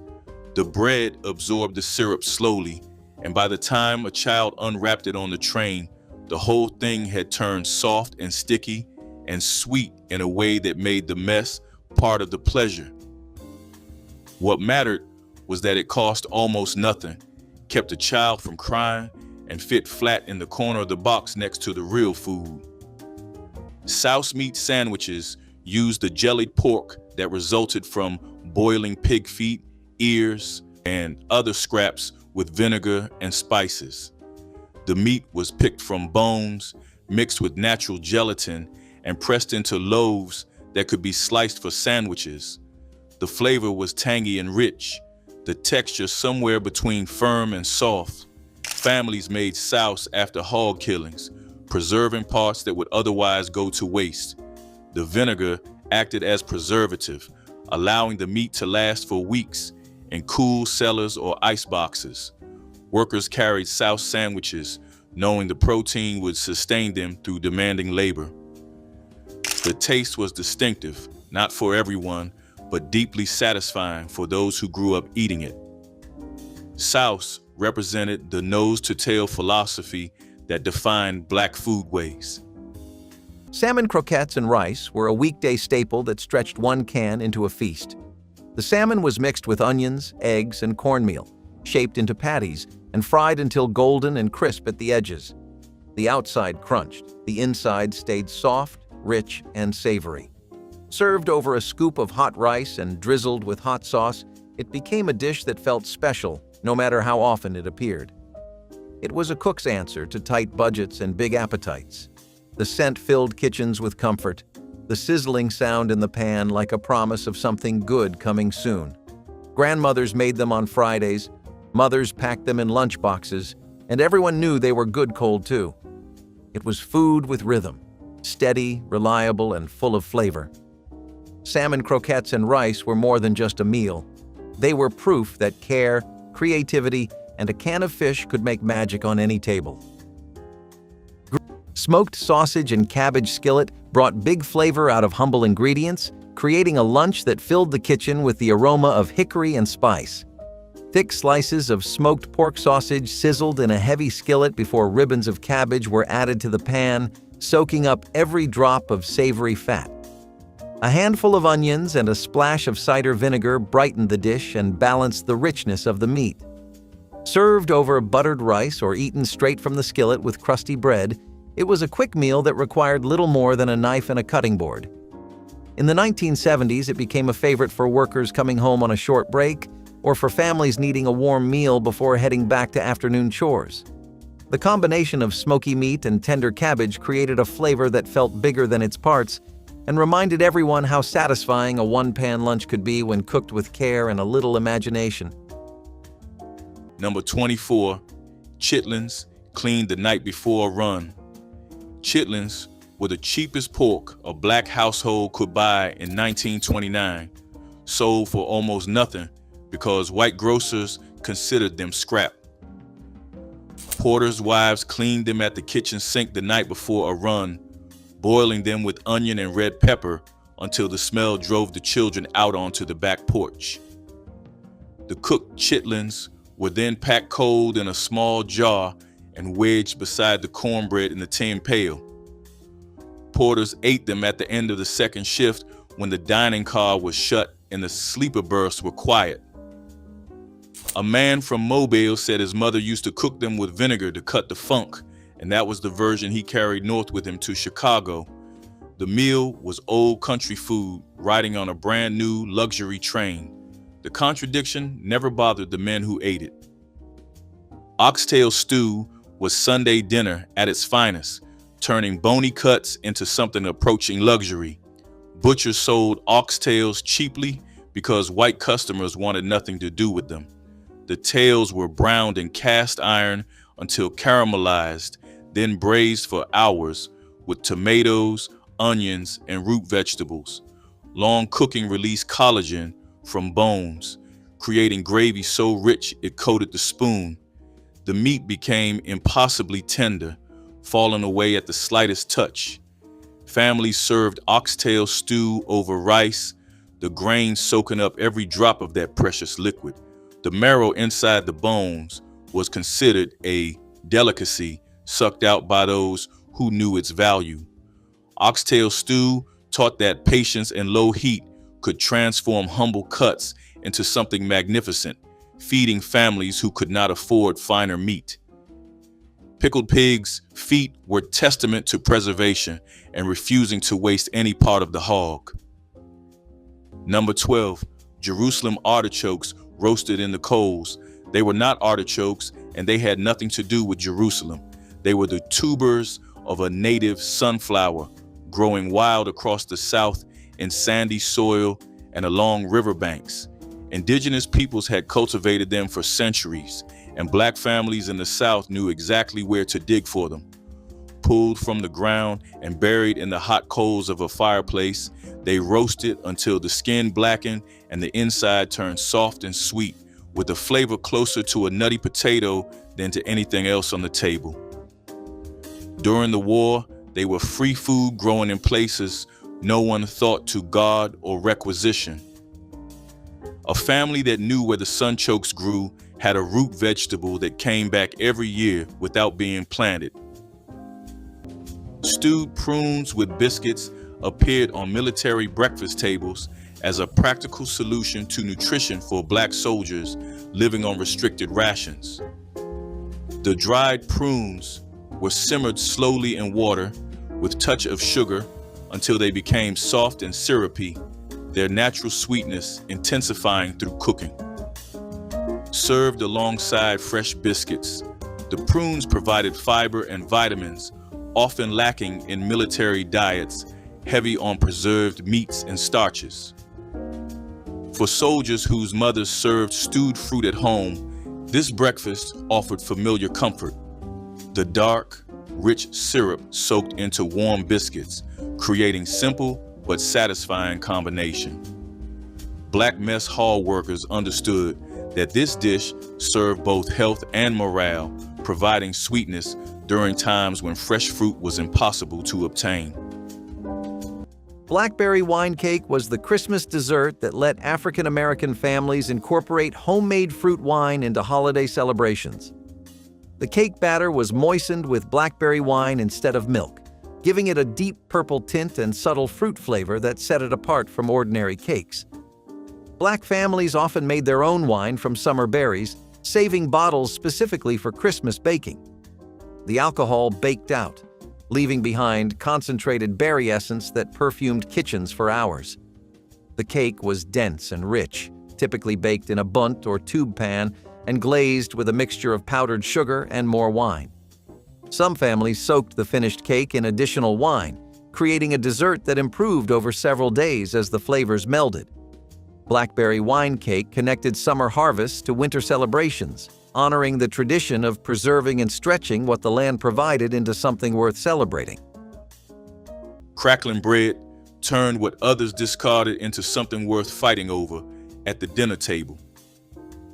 After rendering lard from pork fat, the crispy bits that remained, cracklings, were folded into cornbread batter and baked until golden. The result was cornbread with pockets of salty, crunchy pork throughout, each bite delivering comfort and richness. During the 1940s, when ration books limited meat purchases, crackling bread stretched those precious pork scraps into something that felt abundant. Families gathered around cast iron skillets, cutting wedges while the bread was still warm, the cracklings releasing their smoky flavor with every bite. Children considered finding an extra large crackling a small treasure. Adults appreciated how the bread filled empty stomachs without emptying thin wallets. The dish required no special ingredients beyond what home hog butchering provided.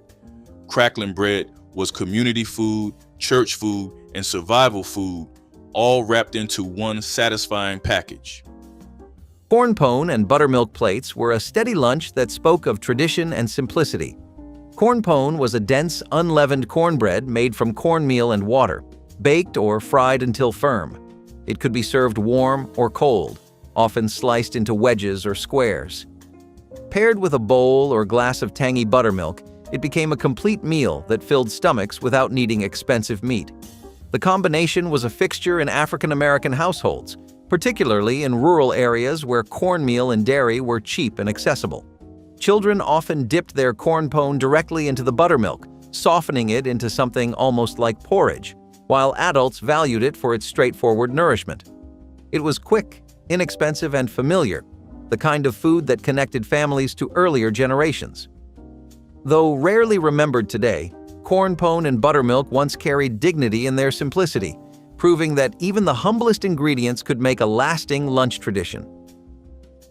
Number 11, pecans in the shell, gathered from under the tree in the yard or along the road. A pecan tree took decades to bear, and if your family had one, somebody had planted it long before you were born. Cracking pecans on a train was slow work. You pressed two together in your palm until one gave way, picked out the meat, and ate it piece by piece. The shells went into the paper sack. A handful of pecans lasted 100 miles if you were patient. They were not fast food. They were something to do with your hands while the country rolled past the window and nobody spoke. Cold collared sandwiches packed leftover greens between bread for lunches that provided vitamins and fiber. Families cooked large batches of collards with smoked meat, then saved portions for next day's meals. The greens were squeezed to remove excess liquid, seasoned with hot sauce or vinegar, and spread between bread slices. The flavor was earthy and slightly bitter, the pot liquor having concentrated overnight. Workers carried these knowing the greens provided nutrition that bread alone could never offer. Children ate them without complaint because collards were familiar. The taste of Sunday dinner transformed into Monday lunch. The sandwiches traveled well because greens stayed flavorful cold. This lunch represented practical genius of stretching one meal into two, ensuring that labor of cooking collards fed families multiple times. Cold fried chicken wrapped in wax paper was more than a meal. It was memory made portable. Every piece was fried golden in cast iron, seasoned by hand, and cooled just enough to keep its crisp shell. Once wrapped in wax paper, it stayed perfect for hours, whether it was packed in a lunch pail for a long work shift or taken to church picnics under a shade tree. The sound of that paper crinkling was enough to make anyone hungry. Even cold, it carried that same smoky, salty perfume, proof that good food did not need to be hot to be comforting. Fried chicken like this was cooked with love, stretched to feed many, and built to last the day. It reminded families of hands that worked hard but never forgot how to make joy out of something simple. In every bite was patience, pride, and purpose. Cold fried chicken wrapped in wax paper was a lesson in care, a reminder that even when life was hard, flavor and family never lost their place. Fried green tomato BLTs took a familiar diner sandwich and gave it a bright southern character that no one forgot once they tasted it. Thick slices of firm green tomatoes were dredged in seasoned cornmeal and fried until the coating was crunchy and golden, while the inside stayed slightly tart. They replaced or joined the usual ripe tomato slices between layers of crisp lettuce and smoky bacon, turning a standard lunch into something with a spark of creativity. Mayonnaise or a homemade remoulade added a cool creaminess that balanced the heat of the skillet fried tomatoes. These sandwiches were common in community cafes and roadside diners that dotted the South during the 1970s, where cooks knew how to stretch ingredients while keeping flavor bold. Packed into lunchboxes or wrapped in wax paper for road trips, they carried the scent of sizzling cornmeal long after they were made. Each bite captured a mix of crunch, smoke, and tang that called people back for another sandwich even when they thought one would be enough. Number 16, stewed tomatoes. Over stale bread, tomatoes put up in glass jars during the late summer canning weekend fed Black families through the lean months, and a porter's wife would send a small jar with him for the back end of the run. He poured the cold stewed tomatoes over slices of stale bakery bread saved from the week before, and the bread drank up everything the jar gave off. It was a meal his mother had made during the lean spring of 1919, and her mother had made it in the years right after emancipation. The tomatoes were sweet and slightly acid. The bread turned soft enough to eat with a spoon. Porters ate it sitting on the porter's bench, the tin pail open at their feet, the run behind them, and another one already on the schedule for Friday morning. Red rice carried flavors of West Africa across the Atlantic, surviving through generations who kept the tradition alive. The dish combined long grain rice with tomatoes, onions, and rendered bacon fat, the tomatoes staining every grain deep red. Some families added smoked sausage or bacon, while others relied solely on fat for richness. The rice cooked slowly until each grain absorbed tomatoes' tang and pork's smokiness. It was served as side dish or meal unto itself, substantial enough to satisfy without expensive protein. Red rice appeared at church suppers and reunions, each cook's version slightly different based on handed-down techniques.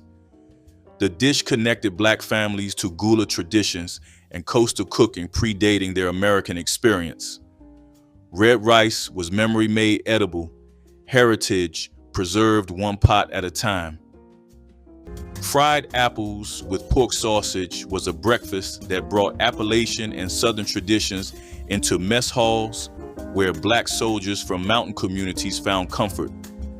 Apples were sliced and fried in the rendered fat from breakfast sausages until they softened and caramelized, their natural sweetness intensifying while absorbing smoky, savory flavors from the pork. The combination of sweet fruit and salty meat created a balanced plate that satisfied both cravings. For soldiers who grew up in Virginia, Tennessee, or the Carolinas, this breakfast tasted like autumn mornings at home. Black cooks who understood regional foodways prepared this dish with care, knowing that familiar flavors could lift spirits during difficult times. The apples added vitamins, while the sausage provided essential protein and fat for energy. Vegetable chow chow sandwiches were one of the thriftiest lunches found in African American homes. Chow chow, a tangy relish made from cabbage, peppers, onions, and green tomatoes, was chopped finely and preserved in jars. Spread thickly on bread, it became a quick sandwich filling that was sharp, colorful, and inexpensive. Families often made chow chow during the summer harvest, ensuring jars lined the pantry shelves for the year ahead. When meat was unavailable or too costly, chow chow sandwiches provided a burst of flavor that made plain bread into a meal. Children might have found the relish too strong, but adults appreciated its tang and variety. The sandwiches carried both the taste of summer gardens and the practicality of preservation. reflecting how African American kitchens stretched harvests through the seasons. Today, chow chow is rarely remembered outside of Southern cooking, but once vegetable chow chow sandwiches were a resourceful and flavorful way to keep lunch simple yet satisfying. Number 16, sorghum cookies, made from sorghum syrup, flour, a little lard, and whatever spice the pantry held, usually ginger or cinnamon. Sorghum cookies were dark, dense, and chewy in a way that store-bought sweets could not match. The syrup came from a local mill where the cane was pressed and boiled down in the fall, and a family that had a gallon jug of sorghum had sweetness for the entire winter. The cookies held their texture for days. They did not crumble in the box, did not melt in the heat, did not need wrapping beyond a square of wax paper. A child could eat one slowly, working through the dense chew, and it lasted longer than anything made with white sugar. Potted meat sandwiches provided affordable protein when fresh meat remained far beyond the family budget. These small tins of processed meat paste cost only nickels and could feed multiple children when spread thin across bread.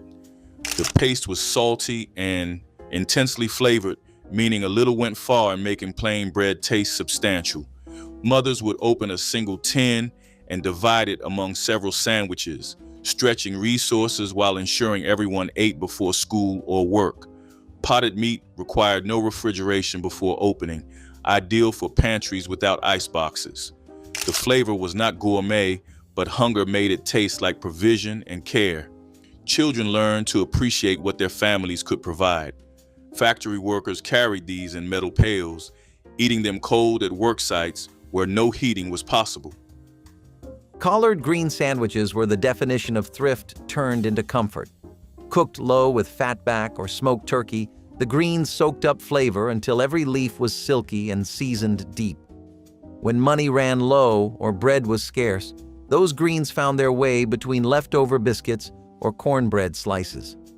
Steam rose as you bit in, a mix of salt, spice, and love. It was not fancy, but it was filling and full of meaning. Families who could not afford meat still tasted richness in every bite. The juice, called pot liquor, dripped down fingers and onto plates, too precious to waste. Every mouthful carried generations of resourcefulness, the quiet art of making do and making good. Collard green sandwiches were not about excess. They were about endurance, flavor born from necessity, and the memory of hands that turned hunger into something worth remembering. Some added a slice of onion or a smear of hot sauce, making every sandwich their own. Others packed them for field work, the warmth holding steady long after morning. The smell alone spoke of family kitchens where stories simmered as slow as the greens themselves. Collard green sandwiches were proof that love, not wealth, made a meal worth having. Catfish nuggets with corn relish turned community festivals into a feast of golden bites that everyone wanted to sample. Fresh catfish was cut into small chunks, seasoned with black pepper and a hint of cayenne, then dredged in cornmeal before a quick fry in hot oil. The nuggets came out crisp on the outside and tender inside, easy to eat with fingers while wandering through crowded fairgrounds. A bright corn relish made from sweet kernels, diced peppers, and a splash of cider vinegar offered a cool contrast to the hot fish. Vendors served the nuggets in paper trays lined with newspaper so the juices would soak in without making a mess. In the 1970s, these little pieces of fish were the highlight of summer gatherings across the South and Midwest, where the smell of frying catfish traveled down streets and drew neighbors from blocks away. They were inexpensive, full of flavor, and perfect for sharing, which made them more than just a snack. They became a social event all by themselves. Number 8, a crock of souse meat. Souse was the cheapest cold cut a black grandmother in the South knew how to make, built from boiled pig's head and feet, set into its own jelly broth with vinegar and pepper. It cost almost nothing because the butcher gave the head away for the asking. A small crock of sliced souse rode at the bottom of the pail on the longest summer runs, kept cool by the metal lining and the shaded baggage car. Porters ate it on crackers or directly off the spoon, the vinegar bite waking them up halfway between Birmingham and Washington. It was an old food his grandmother had taught his mother. The train just made it travel further. The recipe was never written down, only remembered in the proportions of the woman who taught it, and every porter who carried South North was also carrying her hand in the work. Fried chicken gizzards turned to potmost. People discarded into a beloved dish across Black communities. The gizzards were cleaned, simmered until tender, then dredged in seasoned flour and fried until crispy. The result was chewy yet tender inside with a crunchy exterior that shattered between teeth. Black families valued gizzards because butchers sold them cheaply, often free with whole chickens. Children learned to love the texture, eating them as snacks or alongside meals. The gizzards were served hot with hot sauce or eaten cold the next day. Some cooks boiled them in seasoned broth first, adding flavor before frying. Fried gizzards appeared at fish fries and church gatherings, stretching budgets while satisfying crowds. They proved skill could transform the least desirable cuts into something people craved. No chef ever claimed those lunches. No food magazine wrote them up. They lived in lunch pails and paper bags, carried to work before sunrise and eaten standing up. Cook one this week. Pick any dish from this list, find the closest thing to what your grandmother used and put it on the table. If your family packed a lunch that did not make this list, drop it in the comments. Name the dish and name the city. Share this with someone who grew up eating that way.